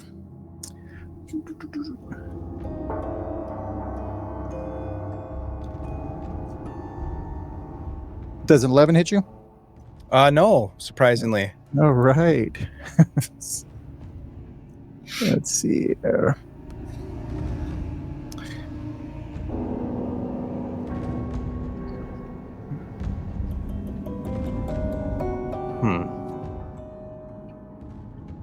These things smell like boo-boo. They smell really bad. All right, one's going after Nima. That is a miss. One's going after Vilma. That's a natural 1. That one lands on his ass. And the last one is going to hop off the wall here and go after Algazar. Actually, Nima, were you still pointing your magic towards the eggs? No, I was trying to see if Alcazar knew if Radiance was working underwater or if he was going to use something. So, but when that click clack came, she pulled her shield and she's like, Excellent. All right, the last one was 17 hit you, Algazar? Yes. All right. It rends at you with his stony claws for 5 points of damage. Okay. Ouch. Oh, we should Right. run. Nima. Hey, what's up, Troll Lord Games? Thank you for the raid. Great to see you guys. Welcome. We're playing some D&D. We're absolutely not in trouble. Nope. Yeah, we're close. We're close to trouble. Since I'm standing right next to Al, can I actually like switch places with him? Since we're all like in the same square, like shoulder him aside and stand in front of him or something. What I'll let you do, if Alcazar is good with it, I will let you basically grapple him and switch places with him by doing that. But that'll be your action. Yeah. I was just trying to see if I could step in front of him and hit that troglodyte. So I mean, you can move past him. Yeah, sure. Yeah, because but you have to land in a square that's open. Yeah. No. She's just gonna hit the number 2 in front of her, and Yeah. Hit so him. that the others can start withdrawing. She's gonna try and block the way because she's the biggest. Get him. All right, so war pick. All right. Oh, that is 22 to hit. Yeah, that'll hit. Yeah. That was a 17, 22, and she's using it one-handed. That's a D8. It's red. That's very appropriate. Oh, haha, that's an 8 plus 3. That's 11 piercing damage. 11. Thank you for the follow. Appreciate you. 11 piercing damage. All right. And then then she wants to use her bonus action to use Searing Smite, but she wants to use that at second level. All right, on the same one or a different one? No, on the same one. Okay. You think that the one you just hit looks pretty bad? Okay, so because the Searing Smite is a D6, 2d6 if I use the higher one. Actually, let's use the lower one then, just in case. Alright, casting Smite. Alright. Okay. Why do you roll this? Oof. 3 damage. 3 fire damage, and then if it's still alive, it gotta roll a Constitution. One? Yeah, it's gotta roll a Constitution saving throw. It's dead. Alright. She's like, you know what? Back it up a little, back it up. I can just get 10 minutes. I can do a healing prayer, but All right. Alcazar. I am going to cast Mage Armor. Excellent. Which I should have done a long time ago. Yeah. That's my turn. Actually, no, I'm going to run. Okay. Yep, I'm going might to take an attack of opportunity if you are. Yeah, that's fine. Okay. With your mage armor on? Yep. All right. So my AC is now 16. It takes a swing at you. Misses you. Okay. Is there another one? This other guy, does he get it one too? He gets one too, yeah, since they're right next to you. That one also misses you. Okay, good. Let's go! I'm gonna get back here and then turn around and wait. That's my turn. Okay. Han. Han is going to race. He doesn't have a great shot over here, so he's going to race around this rock. 5. So that's 20 feet of his movement, and he's going to pull his blowgun from under his belt and fire off a dart at troglodyte number 4. Nice. That is that should hit. It's a 22 to hit. That hits. So that's 5 piercing. Okay. And then he's going to run the rest of the way and just like launch a big kick at the guy. Okay. So on his blowgun, he has the weapon mastery Vex. Yeah. So if I hit the creature with the blowgun, I deal the damage, and then I get advantage on my next attack. Yes, you do. So this will be an unarmed attack. I rolled the exact same numbers again. So that's 22 to hit again. Nailed him. And then for another 8 bludgeoning on number 4, I believe it was. All right, number 4 collapses to the ground. Yeah.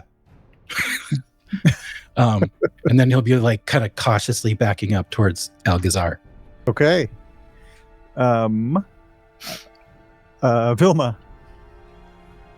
Vilma steps forward with the sword she's acting like she's kind of clumsy with. And is like, oh, you guys smell like swamp rot and broken dreams. I'm coming at you, buddy.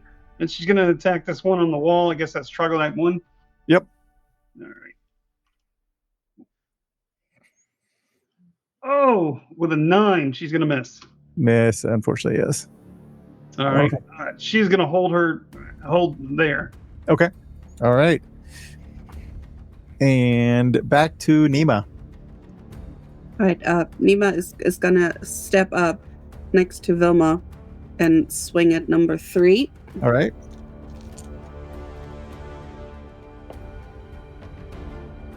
That's an 11.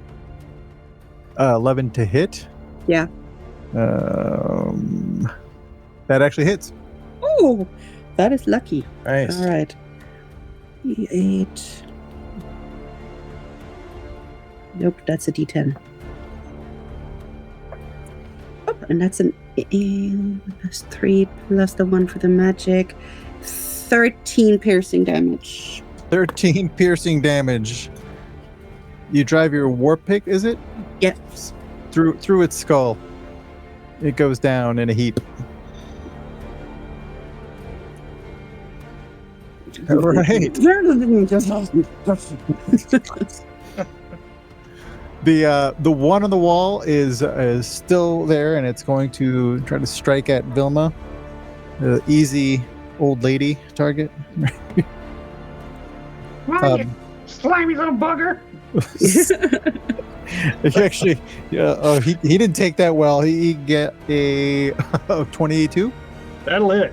All right. Oh, 5 points of slashing damage as he rends at you with his claws. Okay. And you hear, give me perception checks, everybody. Okay.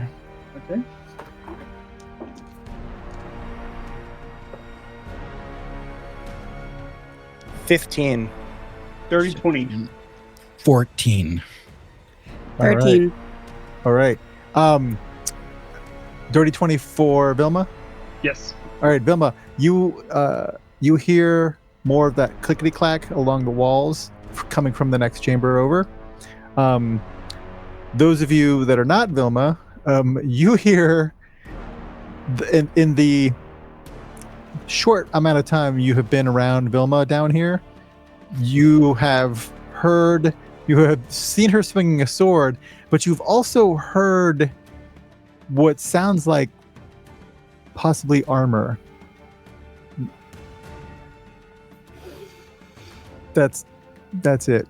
And Vilma, like I said, you hear more clickety clacks coming from the other chamber. Where are we at? That was Nima and the Halara. All right, Algazar. I will fire off a sorceress burst at the troglodyte on the wall. Okay, That's a 22 that hits. for 2 points of damage. 2 points of damage on number 1. Yep. All right. He's still up. All right, Han. Han is going to geez, he's a little fur.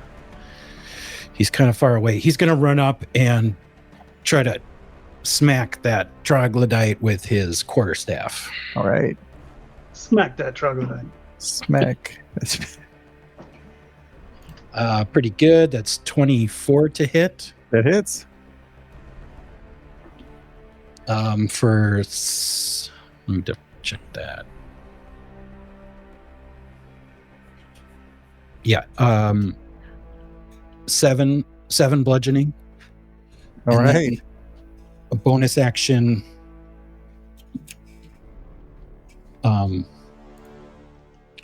Unarmed strike for 25 to hit. That hits. And that's another 6 bludgeoning. 6 bludgeoning. It goes. Yeah. Slumps down to the ground. All right. Still smells. Let's back up. There could be more. All right. Yes, you So they think start- once you're up there, you could definitely hear more coming. Are you guys fleeing the cavern? Should we try around the other way? If you want to die, then yes. I mean, we could at least peek around the corner while we run, you know?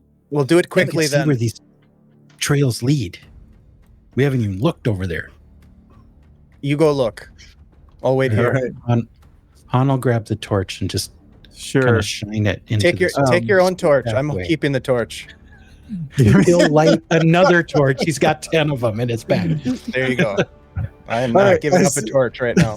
as you get around there, you see that the corridor, this cavern sort of forms a natural corridor down here, and it looks like it leads to the same larger cavern that you now see the walls moving in your general direction.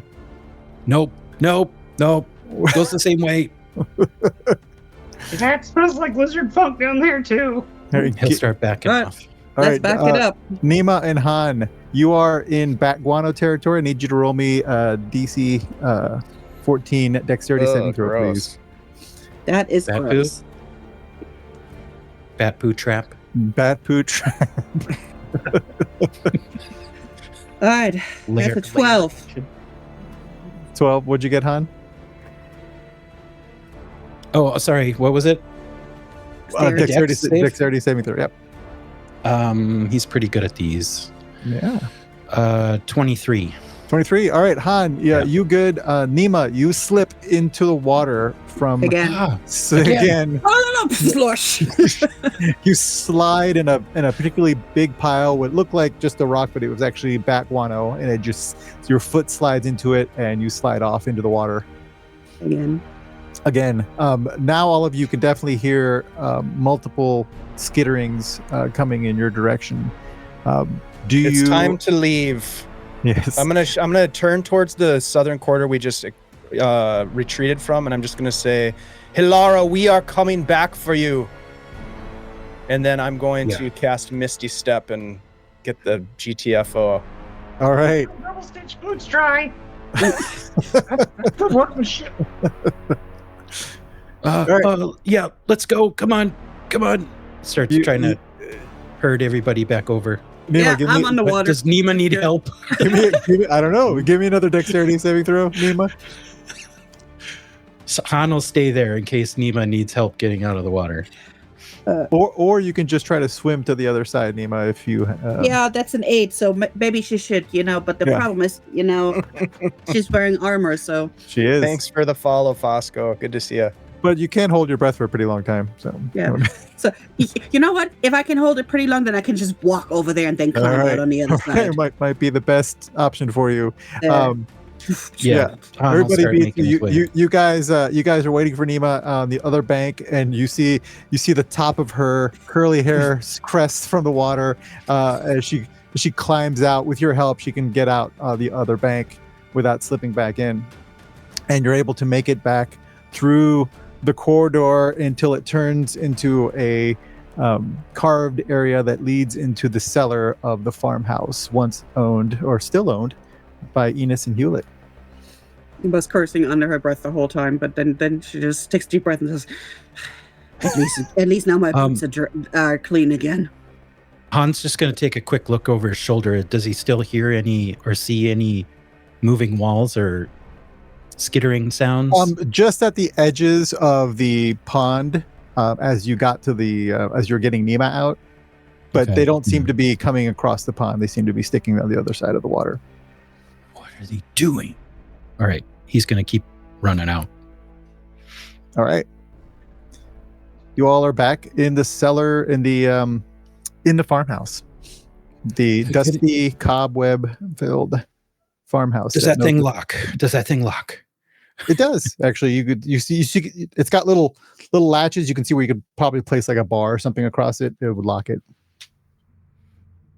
Yeah, That Han will look was around for something to terrible. shove in there. We've lost Hilara. Lost. Where does that go? Hilara is gone. Do you understand? Our companion is still down there. Well, she like ran off. She was with us, but then she left. What was she She's scared still of? there. I don't know. She said something about. Well, she didn't say it, but I was trying to pick up thoughts from her, and I picked up that she believed she was infected, that she needed to leave us behind, that we should go back, and something about a vampire. I imagine that's with that voice, Inez, that wretch. We can't just leave her there. Was Inez the innkeeper's wife, wife. yes. the innkeeper's wife? Oh, okay. Yeah, but she said when I was trying to get her goat, she did say she was using him as a cover, and she talked about her master, but we don't know who her master is. That would make sense that she worked the night shift at the tavern, the inn. It would. And as you ponder the question of Inez and your former companion Hilara, we'll go ahead and take a 5-minute break. Hey, We'll all come back right. and ponder what to do next. We got our asses kicked. That was awesome. That was great. All right. Well, we'll be back in just a couple minutes, everybody. Thank you so much for the raid, Trollord Games, and everybody who followed us, and all the people who have been following us. Thank you so much for the support. We really appreciate you very much. We'll be back in just a couple minutes. Thanks.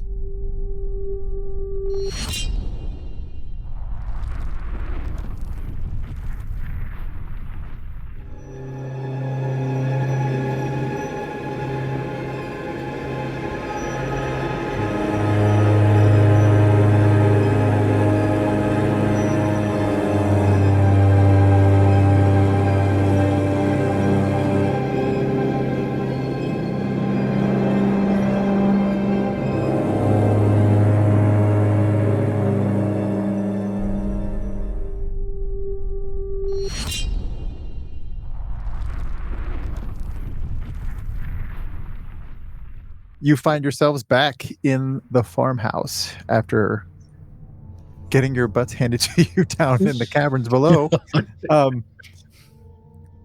And you find yourself standing there with Vilma, the old lady that you'd seen in the inn the day before, drinking a carafe of wine in the corner. I've seen many elders about town, but none that seemed as adept with the sword as you, Vilma. Where did you come from? Starts that up. I'm going to start doing the prayer of healing. We're going to stick here for 10 minutes, right? And she's going to start doing the Yeah, I'm going to sit down the 10 minutes casting time of the prayer of healing. And I will also add that Nima, when you were having quality time with the bats and with Vilma, when you felt Vilma by you, it didn't feel like an old lady with a dress on. That was armor clinking. She would know that. So she will grab onto her to the little brooch of Ulab and start her prayer. She's like, yeah, you know what? Our old lady clink like armor, and that's not. I think the jig is up, Vilma. Perhaps you should come clean. Well, and Papa was a Rolling Stone. He liked to go around adventuring, and he taught me to use a sword a little. It would be much easier if you just came clean if you're going to be joining us on this quest. Well, what kind of quest is this? I mean, we're gonna save our friend and kill a vampire. Okay, that sounds like a noble thing to do. Well, in the process, we might actually save this town as well, which was our initial hope. I think the three are connected at this point, as are you now. I mean, I'm one of the town elders. Of course, I'm connected. I gotta live here. Why do you clink like you wear armor? All right. Feeling like the jig is a bit up, Rin goes ahead and takes off the strange hat that the old lady was wearing, and so like the apron and the rest of the like the smock and the the little towel at her waist and everything has all kind of shimmered out, and before you is a much taller, broader shouldered man in chainmail. He's probably in his late 40s, early 50s. Definitely a bit of a grizzled veteran, and he roots in his pack and takes out a steel helm and puts it on. Nice. My name is Ren, and I'm sworn to protect this land from and any other that might be affected from some dark evil. And the order I come from, this is exactly the kind of thing that we're searching for to try to destroy. So I will happily help you. What deity do you serve, Rin? I believe in Ouijas, and I believe it's important that truly dead creatures remain dead. So I understand you guys have done some good work here with this plague. And it is a plague. You concede that it is a plague. Well, I mean, I've been here for several days, or maybe a week, and so far I haven't seen much besides what you've seen. I did see your companion come into town when he ordered the rooms for himself and for you, and it was he with companions, two individuals, and I'll describe both of them. Okay. Well, the gentleman I saw for sure had blemishes on his face. I didn't know if maybe he had childhood acne or something like that. No, he had a beautiful complexion his whole life up until recently. Well, not towards the end of it. No, indeed. That was our good friend Ulwith that you're talking about, so tread carefully. He seemed like a respectable sort. He was indeed very respectable. Just the kind of adventuring, person that I could speak to get information about any evil in the area. So, unfortunately, though, I didn't see him until you arrived, and now he's gone missing. He's not missing. He has been laid to rest. Ulwith died from some sort of affliction, and we believe that it may be contagious. At least that was Nima's initial idea, and I believe that perhaps there are others infected. And I believe your friend that's still staying in the caverns probably believe that as well. I'm pretty sure it has to be some sort of malady that has some sort of metaphysical component to it. If it's bringing people back and denying them the final rest that Ouijas offers, then this is something we have to stop. I believe that it may have a connection to vampirism. Well, I'm happy to kill vampires anytime I get a chance. I think you shall have a chance very soon. Excellent. I'm happy to operate in any way I can with the rest of you. Thank you. And your name is Rin? Yes, sir. I'll reach out my hand, and I'll say, I am Algazar. Algazar. I do love those boots. Double stitching. That is fantastic. Thank you. I paid a lot for these. Hey, I'm Han. How's it going? Hey, Han. How's it going? Good.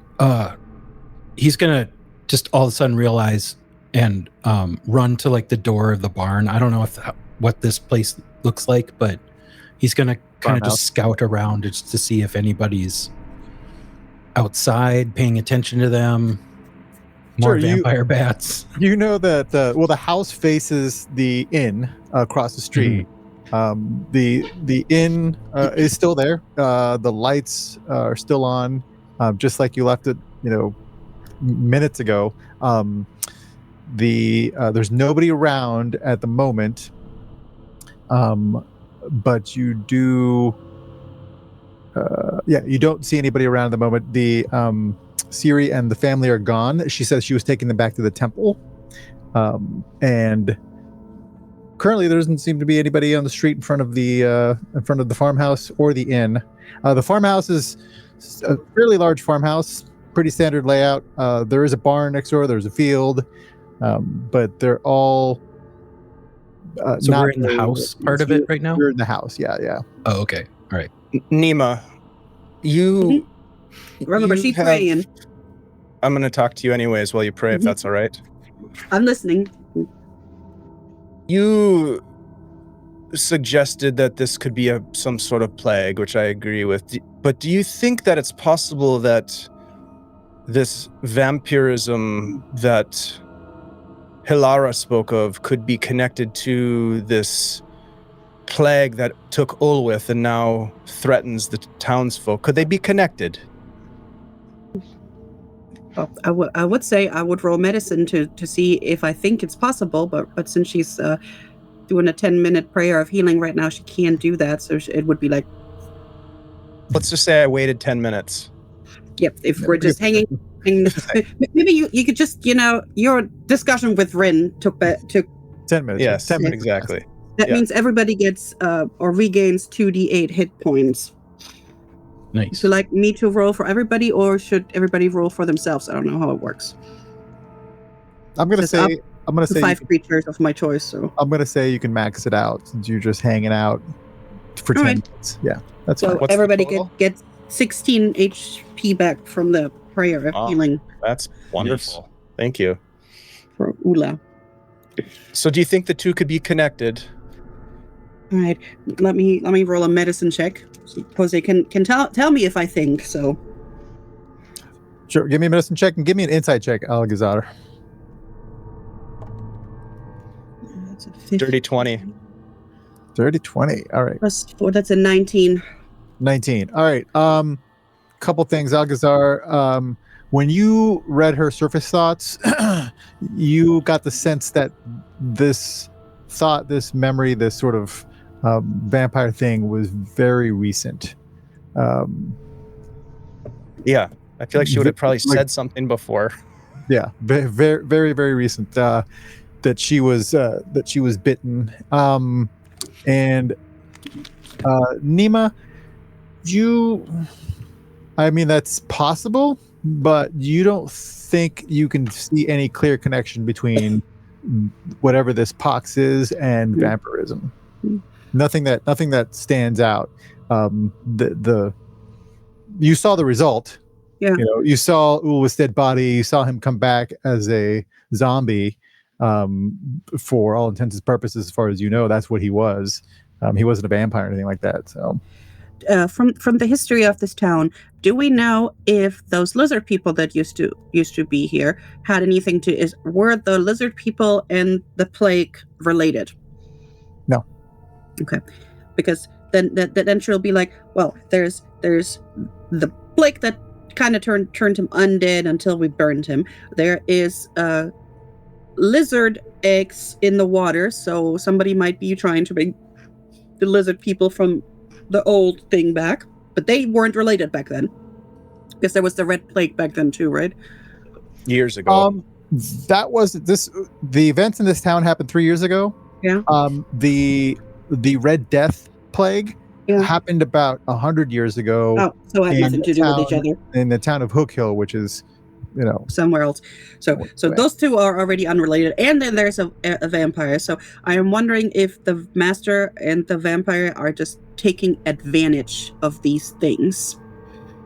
This is most certainly the most cursed town that I have ever been to. I have no idea why maybe these troubles never why stop. they would be purchasing land here. Why would Gwenders and Frida seek to, in the most cursed village in the realm? Cheap, man. It's cheap. Yeah, maybe Ulwith was looking into that, and that's how, he got exposed to that. I don't think it's vampiric. The sickness shouldn't be vampiric in nature. I mean, it can, but I don't think so. But if there is a well, you know that Ulwith was not in town for very long. According to what Rin just told you, he came into town to check in already looking Plagued. bad. And it was not traveling with his companions. They were not and with was him. not traveling with his companions. No. It would do us well to find Gwenders and Freda they hold the answer to what actually happened, but they could be anywhere. Right now, we have a vampire underneath the village. We have a potential contagion, raging through the populace. I mean, we could just leave, but that seems like... It's like, what a coincidence that there comes Unoerthed and brings the plague into a already vampire and lizard egg infected town. This is just calamity. Well, we don't know that he brought it here, but it does seem like a strange coincidence. Should we go search the inn? We've searched the inn, I believe.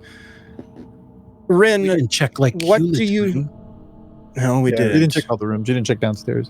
No, everything was locked upstairs. The owners. I suppose they've both run. Well, the owners live in the farmhouse that you're in, which you realize they don't actually sleep in the farmhouse. They go down below. Oh. Okay, that makes sense. With your time spent here, Rin, what have you gathered? You said you came somebody that could help us? Evil or of some kind? I haven't spent enough time to learn anything else that would aid you with your current investigation, but it does seem like there might be more to discover at the inn. And perhaps I have a tool that we might be able to utilize to find more information. Maybe find more fighters. Well, I do have a handy hat that will allow us to disguise ourselves as someone else. So perhaps we could utilize that to search the different areas of the inn we might not have been able to get to beforehand. What do you know of the constable? I know nothing of Ruskin. He is sus. Do you think he has the capacity to muster a brigade to clean out these caverns? I mean, it would take 20 men to clean this out. And it would take some hardy and brave souls that really, I'm not sure a local constable could muster to face off against actual vampires. Well, we should be able to find the master key in the inn so we can start looking. In my experience, I've found that Vilma was actually more of a solid leader here than Ruskin. And who's whistling? You hear some whistling coming down the street, down the ways where the bridge is, across the way where the constabulary would be, and you see Ruskin coming up to the front of the tavern inn and sort of looking in the windows as he comes in.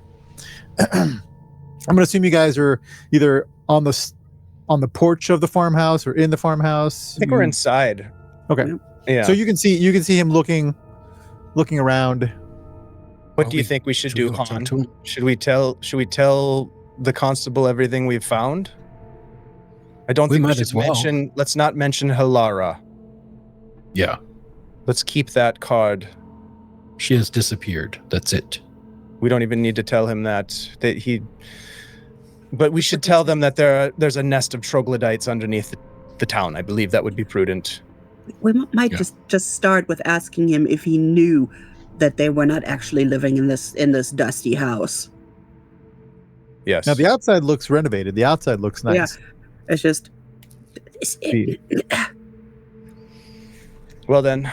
Well, we might as well just tell him what happened and see if we get any help. I mean, he's by himself. I guess worst case scenario. Is there also something we can push in front of or on top of the trapdoor while we're in here? By the way, because there's a trapdoor that goes down where the tunnel is, right? There's a couple of beds. I say we stack, at least one of them, if not both of them, up on top of the trapdoor. I mean, they will still be able to come out, but at least we're going to hear it. Yeah, you can find a piece of wood to wedge between the two handles to keep it from opening out. Yeah. Yeah. So maybe we should. Rin, one thing before we go and talk to the constable, I think you should know. The constable was quick to assume a plague when we spoke to them earlier today. It may be nothing, but both Hilara and I were put off by that revelation. It was just a bit too on the nose, just for what it's worth. Interesting. Be careful with the information we share.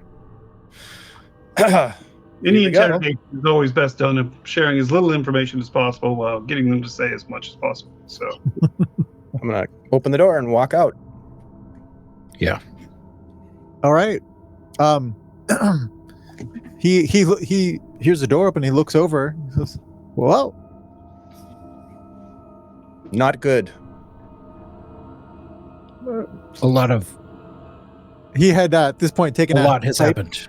and he had lit it up, and he's looking. Goes, "What do you mean not good? Would you like to come in? Let's where's not have Ina's- this out in the road.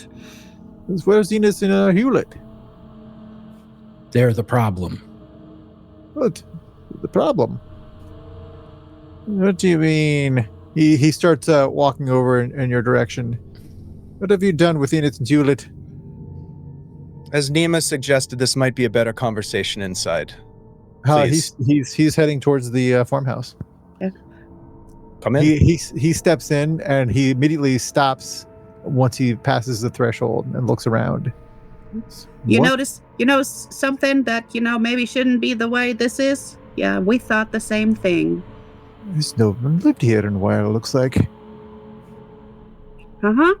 He goes, We but they've been renovating this for the past year or so. well, What it- apparently they've just been slipping into this hatch down here and hanging out in the caverns below. Cavern. There's a whole cave system down there. Constable, I'm curious. Oh, what have you Martin, seen sounded in terms of renovations of this place? What have you observed? They got a new roof. Yes. Now it's got an arrow in it with an apple in it. But yeah, they got a new roof and they got to fix some of the siding. They kept And the barn well. interior? Were they?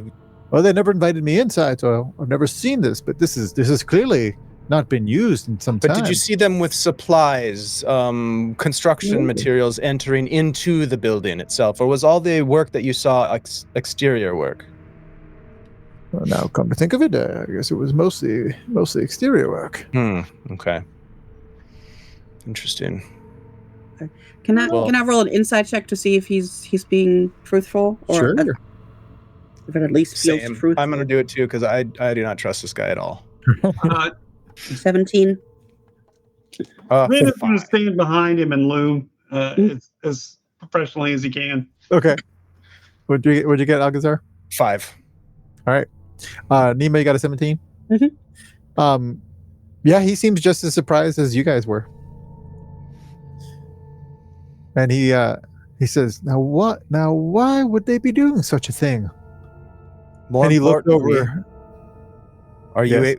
you able to muster a militia? Oh no, as I said before, it's the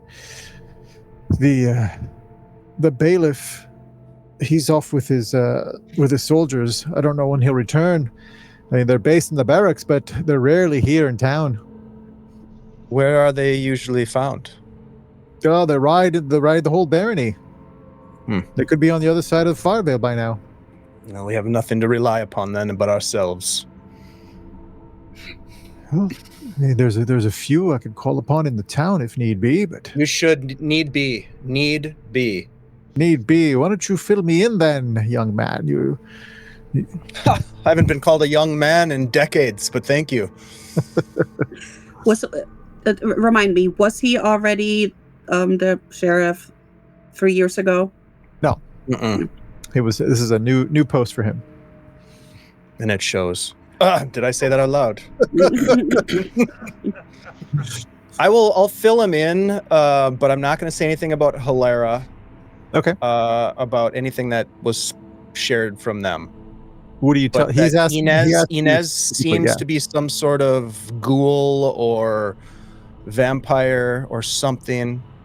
And there's a nest of troglodytes. And We vampire confronted beds. Hewlett about them having access to Ulwith's room, and that's when he kind of gave us the slip, and we had to go follow him. You follow him down into his cellar, and you say there's troglodyte warrens beyond, eh? Indeed. There's a whole network of caves down there. Well, Vampire bats, troglodytes, lizard eggs in the water, that's the one thing I've always in a nest. bothered me about this town. All the damn troglodyte warrens underneath. And Ines talking about a master and inviting us to come for her and die. So yeah, that was very pleasant. Well, that doesn't sound like Inez at all.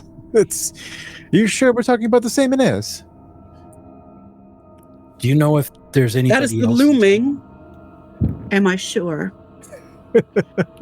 I put a bed on top of this. Am I sure? All right. Do not cross my friend Nima, Constable. No, I wouldn't want to get stepped on or anything. No, it's She's not wet anymore. He says, well, now that you mention it, she's always been a very pale young lady. Always on the night shift, huh? Now that you mention it, yes. I mean, he looks past you into the room. There's one moment, and he goes up the stairs. And after a while, he comes back down.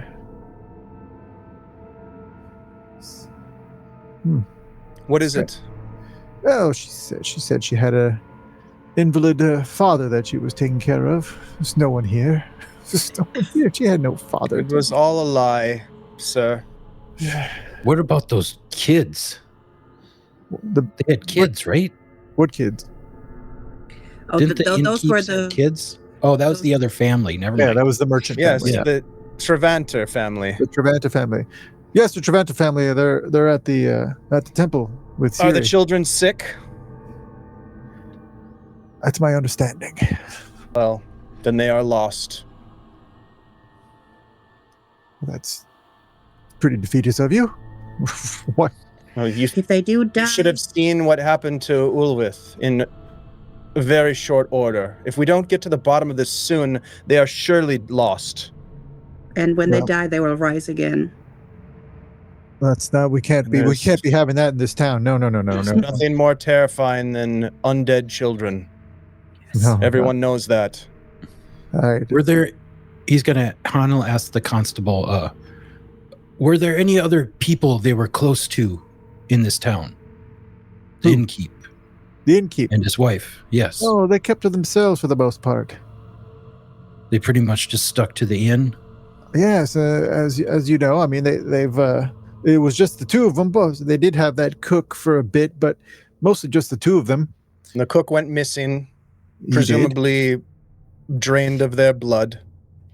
Well, I mean, given what you've I wonder told if me, there are that's a safe presumption. Have there been other missing individuals No, under your watch? No. They bought all their meat from the butcher. There hasn't been anybody missing. Nothing suspicious in the town, and they've been nothing but a boon to this town, bringing in revenue mostly from adventurers like yourselves. She bring her own blood person, the invalid. But then she just runs, Han, see, we were going to go to the cook's house. We kind of got distracted, didn't we? Yes, we did. Constable, who did the exterior carpentry on this place? Was it the half-orc? Well, yes, Garen. And Garen, what kind of a fellow is Garen? Well, he's a bit of a brooder, Garen. He lost his family 3 years ago, and well, perhaps not the most rational thing, but he blames adventurers for the loss of his family. I believe we need to pay a visit to this Garen. Suit yourself, but please, he might be a bit testy. Please don't hurt him. What time is it? Time is it? It's probably late morning. Okay, so we have a good amount of time before darkness comes. Yeah. Mm-hmm.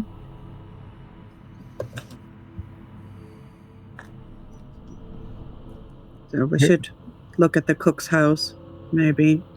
He says, "Tell me how I can help." He goes, I'll muster whoever I can. There's a former adventurer who lives in town. He and his wife, and Siri can hold her own. Muster who you can and warn the others to stay indoors once the sun goes down. To bar their doors and not open them until the sun comes up in the morning. They did an extensive search after the event of 3 years ago, and you say there's caves underneath the farmhouse. Yes. Those weren't accounted for. At least no other entrances were found to those particular caves. That means that we may have to go back down. It means she might not have a way out. Yeah, different spot. Well, and I'll be about telling those that need to know, and please do, Constable, and be quick about it. And after nightfall, they should definitely be in their own homes, boarded up, near fire, or at the temple itself. Well, make sure to spread the word. Holy water. So, do we go and look for Gwenders and Freda? Or do we go and look for this cook? The cook is dead, I believe, or missing, right?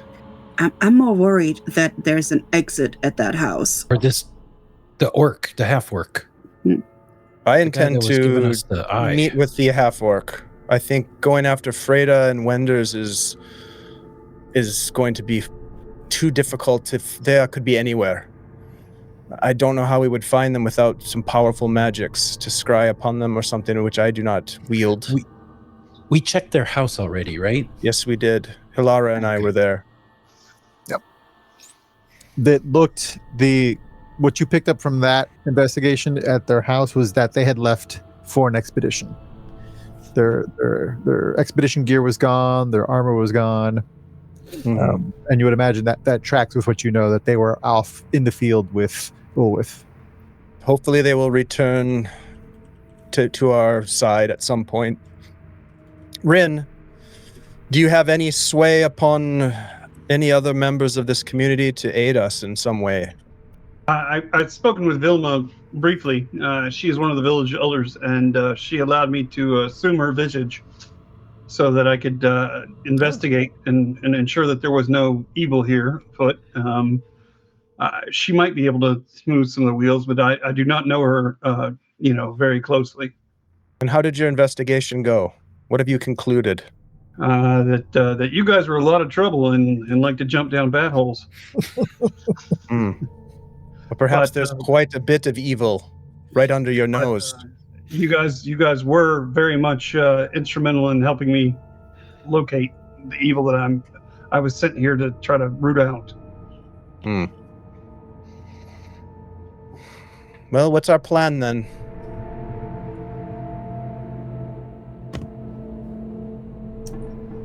Well, if we don't know any other way down into the caves, we might have to go back in this way. Yeah, I would like to check the cook's house to see if there's an exit from the cave system. If they killed the cook a little bit ago, they would have time to make themselves another exit. We should probably also check the inn and see at least I just wonder the back office, There could be another entrance in the inn, but he did leave the building. Yeah. But, I don't know. There should also not be more bodies. They would have probably broken down the doors when they woke back up. Well, we don't have much time. We are close to the inn, though, so we could check it pretty quickly and then try to investigate someplace else. Let's just check their rooms, just to, like, if they have an office or something, the kitchen, anything. Maybe sure. We could find something. Why don't you do that, and I would like to go speak with the half-orc. Can we meet back here? I'm not the world's best at searching, but I could probably provide some muscle to help you with the half-orc. Very well. Video ninja problems. Oh, okay. All Shall right. we then? Who's going where? Sounds like Rin and myself are going to go talk to Garen the half-orc. Okay. And the others are searching the inn? Yeah. All right. Probably start with there, yeah. Yeah, we'll do the inn first. Upstairs, it's just guest rooms, as you've seen. Doesn't look like they had a room upstairs. It looks like they're all guest rooms. Being that they live literally across the street, there's no reason for them to have slept here. But the inn downstairs, there's a little private meeting area off the tap room that you can see there, with a table and some chairs and a little curtain to separate it for private meetings. And then behind the bar, there looks to be a storage room, with a trap door, a little cellar door that goes down below. And when you do you go down below to that cellar door? Yeah, Han will check the cellar to see if it's like the one across the street.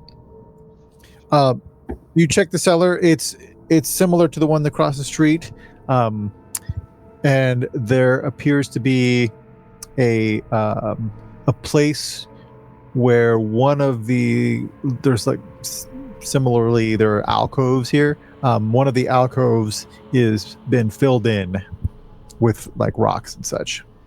So it looks like at some point this place did have probably an entrance, but it's been blocked up. Spoilers. Okay. Do they have like an office or a desk somewhere with like paperwork or stuff? No, they don't. Where They do have they dry do? goods. They have stuff in the storage area back there, but it's all stuff that would be at an inn.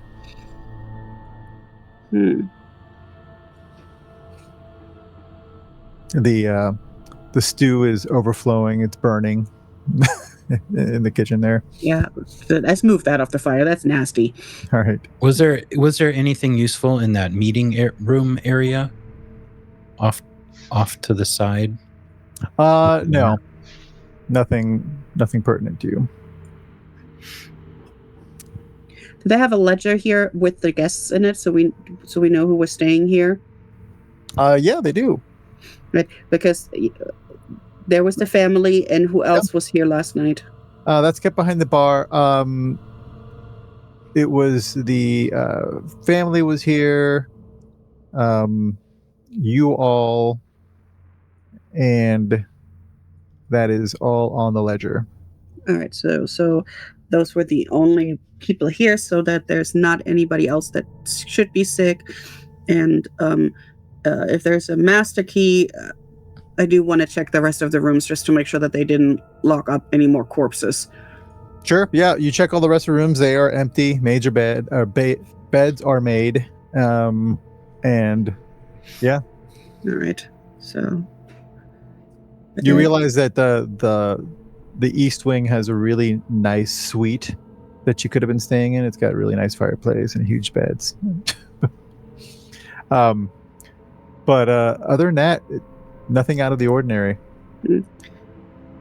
So, but no correspondence, no nothing. That's just the weirdest. There's the sign-in book, the guest book, but there's no. How do they do their books? Where do they write down their orders? Where's the paperwork? They must not have been too concerned about that. Han will just pour himself a cider. Yeah. I can't find anything. I just figured they'd put something in here. Off the books. they did close up the entry, so that makes me wonder that they could have opened any of them in any of the houses if they wanted to. Mm. Yeah, you don't know exactly what the extent of the tunnels and warrens below the town are, but it seems like they're fairly extensive. And you don't know when that was blocked up, though. Yeah. Or by whom, but all right. You said the one in the inn here, though, was all blocked up. Yeah. It didn't go any. Okay. Yeah. All right. Anything else in the inn other than free cider? No, he's gonna get a to-go mug. All right. Excellent. Be ready to move. You straw. Yeah. It looks like you do see the only thing that you Keeps going find back. in the logbook for the inn, like the sign-in check-in book, is that Ulwith had booked the rooms about a month ago, and he got back, according to Rin, he got back on time, and had booked your rooms already. Did not book rooms for Gwendolyn and Freda, but that makes sense because they had a property of their own further in the town. Had Alara been here before? Hilara had not been to this particular inn, no. Right. So she wasn't, gone and then joined us again, right? So at least that's Right. good. Yeah. And then, are we going to join the others, or should we go look at the cook's place and see if that has an access that's not closed off? Well, do we know which one is the dead cook's place? We got directions for that, but we yes. never went. Oh yeah. You do know, and you also know that he was the young man. He was the young man, and he was the sole survivor of his family from 3 years ago. So his parents were killed 3 years ago. Wow. So you can head to Newell's residence. Could check that out. Sure. And you guys are the Garen's Wood Workshop. We'll go there next. I think as we're walking over, I'll just kind of look to Rin. You hear some sawing as you walk over. Yeah. How do you want to play this? I'll play the tough guy and stand behind him. I'll loom. Okay, The but loomer. let's not provoke right away. Okay. Slow Pull on your burn. earlobe if you're ready for me to cut him down. Okay, I will do that. Good call. All right. Here we go. He's sawing away in his workshop. Carpenter Iron Claw. Iron Teeth. Iron Carpenter Teeth. Iron Teeth. He stops sawing and looks in your direction. You have a moment. No. Good. Yeah. We have questions for you. And we're not here to dilly-dally about it either. This is a serious matter of the town. Important questions. He he looks at he looks Rin over and looks back at you. What business do you have? Why are you in my workshop? Well, I'm about to tell you. Then But don't first- dilly-dally. I know. First, I'm looking at something. I wanted to. I'm gonna cast Detect Thoughts as I'm walking in. Okay. You may have heard of the tragedy at the inn. The loss of one of the tenants from some apparent rash or disease of some kind. Yeah, constable told me. Is that you're doing? No, but we are trying to get to the bottom of that. Was a dear friend of ours who was stricken with whatever malady took their life, caused them to rise, and we needed to put them down, which was not a pleasant experience for anyone involved, as you can imagine. Especially not him. That's very true. Thank you for pointing that out, Rin. Look, we understand that you have been... I told them. What did you Told tell them. them? Catering to you adventure types. You adventure types, you just bring trouble to this town. That's all you do. Look, we understand that you have suffered greatly, and for what it's worth, I'm sorry for your loss. It is not something that any husband or father should have to deal with. Certainly not a good person like yourself. It's obvious that you care deeply about this town. There's no question about that. And we are here not to stir up trouble. It seems as though the trouble was here when we arrived. We only seek to I don't know, Ren, what's the word? Remedy the situation if it's within our power. Cleanse the evil. Exactly. Do you know of the Warrens beneath town? Well, of course. And I'm reading thoughts as this is going. Yep, he does. So the troglodytes are not a surprise to you. What of vampirism? The troglodytes have been scarce since 3 years ago. Appears as there's been a bit of a resurgence, I'm afraid. Oh, shit. Indeed. Shit, indeed. Are you aware of elements of undead vampirism? Vampirism? Yes. Creatures of the night, undead that exsanguinate their victims. I know what a vampire is, buddy. Okay, just making sure that we're on the same parchment. You saying there's vampires in this town now? It is something that we believe to be true, yes. Inez, the innkeeper's wife, we believe, has been stricken and perhaps is working in league with some sort of what she referred to as a master. Troubling, wouldn't you say? That's what you say. What'd you We do just with did. Inez? How do I know? How do I know you're just not trying to take her place, calling her a vampire? Why would we do that? It's a Because nice I'm a name. paladin of a holy order and I can vouch for his sincerity. There you have it. I have a paladin to vouch for me. Isn't that convenient? It is, isn't it convenient? Look, we're here to do what we can to save this town. It would be easy for us to walk away, but that's not our style.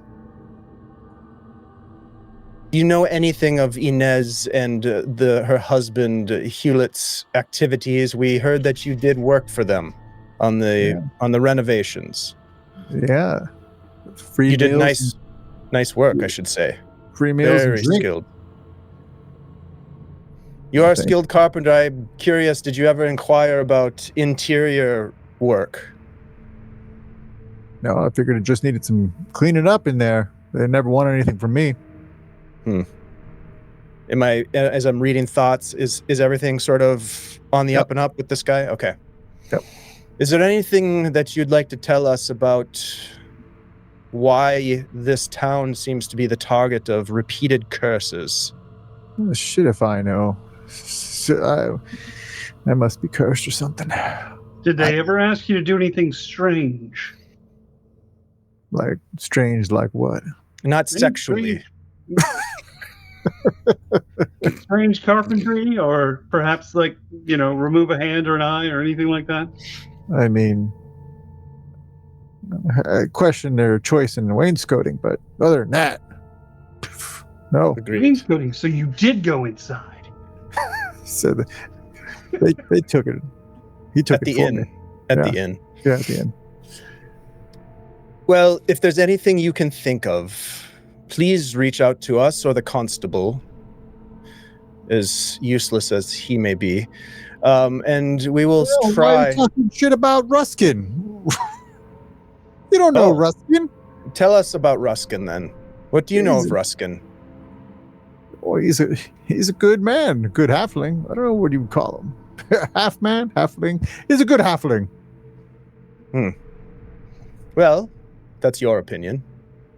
It is my opinion. Seeing as how I live here, I think I'd know. Indeed, I believe you do. This is good. I was troubled a bit by my first impressions, but I trust you. You seem to be a man of integrity. Is there anything else you'd like to tell us before we leave? I can sleep more peacefully tonight then. Yeah. I sense a bit of sarcasm, perhaps? I Bravo. don't know what that is. Rin, do you have any questions for him, Rin? No, if they didn't ask him to do anything strange, I'm not sure. What does he know about the merchant family, or anything else that he perhaps knows about Inez or Hewlett? He says, well, I know they're from Hook Hill. They came here about 1.5 years ago, bought the place, had me fix it up. I've had several conversations with Vilma, the village elder. What are your thoughts of her? Well, she's a nice old lady. She's been here longer than any of us. Wield a sword like nobody's business. Did she? And this Inez, did you ever converse with Inez during daylight? Or was it always after He goes, well, I dusk? talk to Inez all the time. You mean after dark? It's my question. You heard Well, it. she had to take care of her grandfather. She had did that during the day and slept while her husband did the night shift. Well, I regret to inform you that there is no father. There is no invalid. And Inez is likely some sort of vampire spawn that must now be killed in the most horrible of ways. That means a sword. Well, in a stake through the heart, perhaps decapitation and then burning. Something of that nature, anyways. Definitely burning. Look, I don't want to know nothing about what you do. All right. Can you Will make you- us some really good steaks? I assume you mean the wooden kind. Well, Yes. yes. Yeah, I could do that.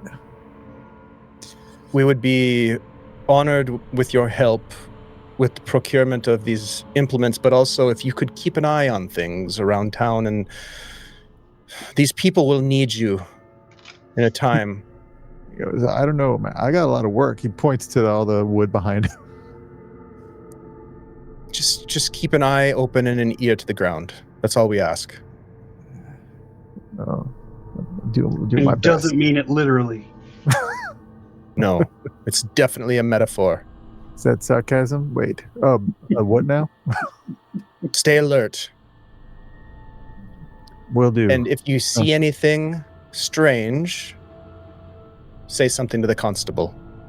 Well, I already told them about you. In addition to us. I feel like we've really kind of bonded here today, Master Carpenter. If you say so. I do. I don't think I was part of the bonding. Maybe you guys. I felt left No, out. you were here the whole time, Rin. What do you mean? Yeah, I didn't feel the energy. I'll just pat you on the back. You're one of us, Rin, whether you like it or not. Excellent. Is there anything else? Just those steaks would be nice. Right. That'll be I can bundle them up. Be 10 copper for 12. Here's a gold. Make them extra sharp. Oh. High roller. All right. Yeah. He gets to work on those. He mumbles adventures. I'm going to pack up a pipe and light it. I feel like that went well, Rin. I think so too. I really do. I think I was the part where I was scary was really effective. It's super effective. Yes. Yes. We make a good team. I'm glad we ran into you, even though you deceived us when we first met you, which Well, I was undercover. I'm new to doesn't the order. seem very Jazian. I'm undercover. I'm new to the order. I'm just trying to, make my way. Before I retire. I think you've got lots of promise. We, Joss, will be very proud of you if we can put down these undead. Excellent. And with that, we've got Alcazar and Rin getting some steaks, interrogating the carpenter. The inn has been searched to very little avail. I think you got a little bit of a clue, but yet remains to be seen what our intrepid adventurers are going to do with all this information, or lack thereof. Oh my God. to go back down and do something about the troubles below.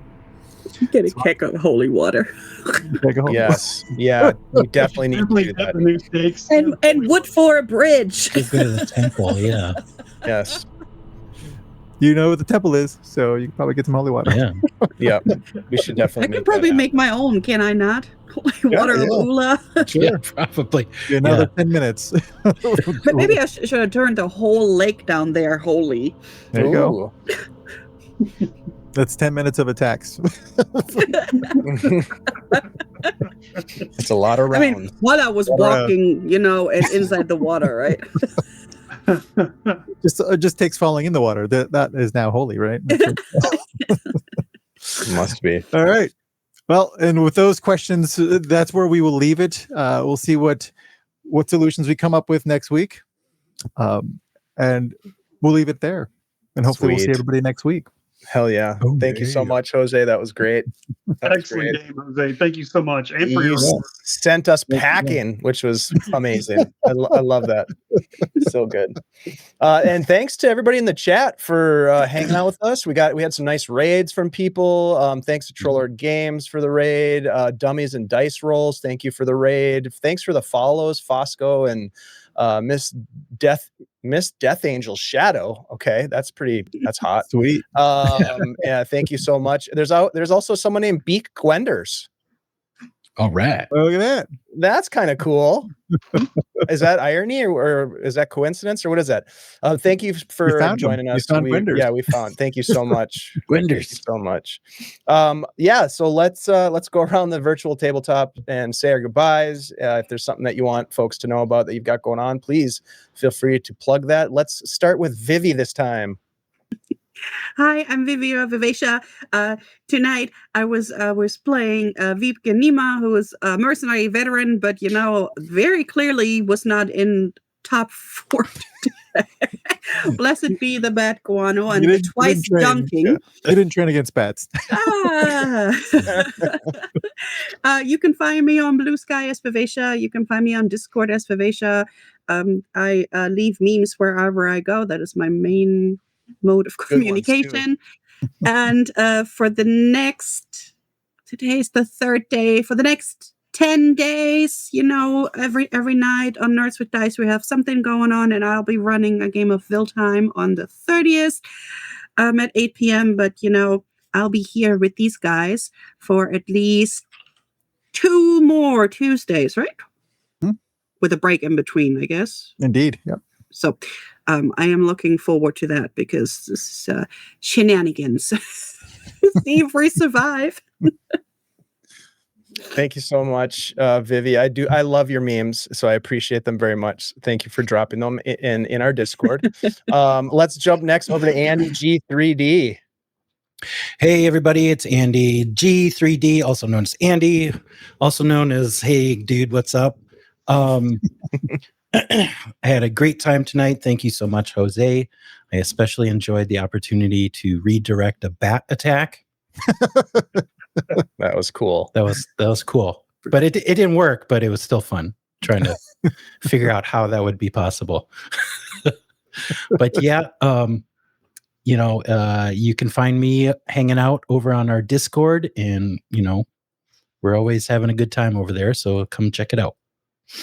Thank you, Andy. Let's go next over to Bart. Bart, thank you so much for jumping into this game with a wacky sort of misdirect. That was pretty cool. Thanks for being here. Well, absolutely. And thank you very much for having me. It was a lot of fun to play. I played Vilma tonight, who was way more effective than Ren.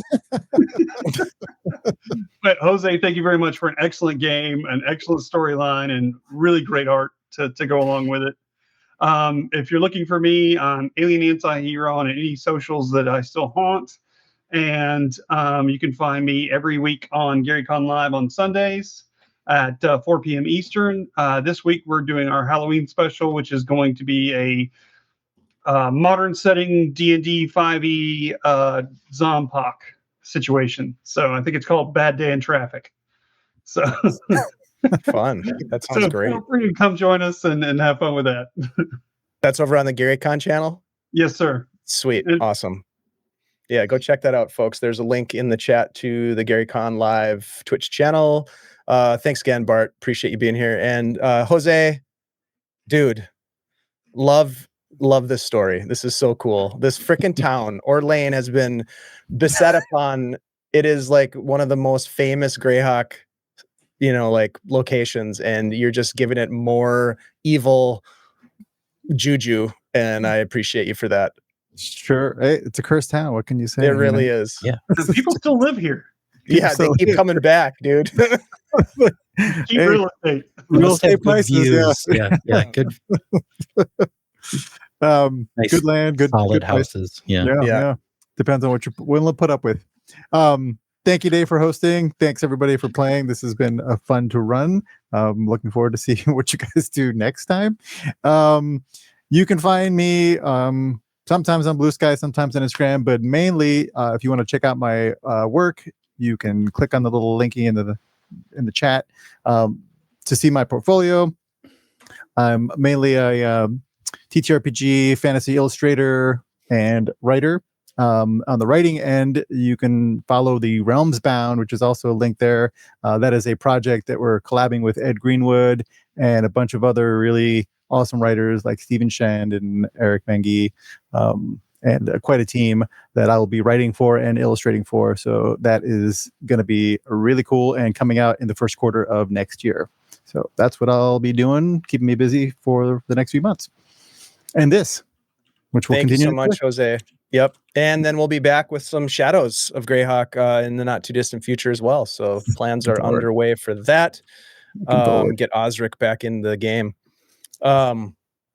Yeah, thanks everybody. We will be back here on not this Thursday, but next Tuesday for more Greyhawk Unearthed, and then we'll be back next Thursday for the kickoff to our 3-part House of Eidolons.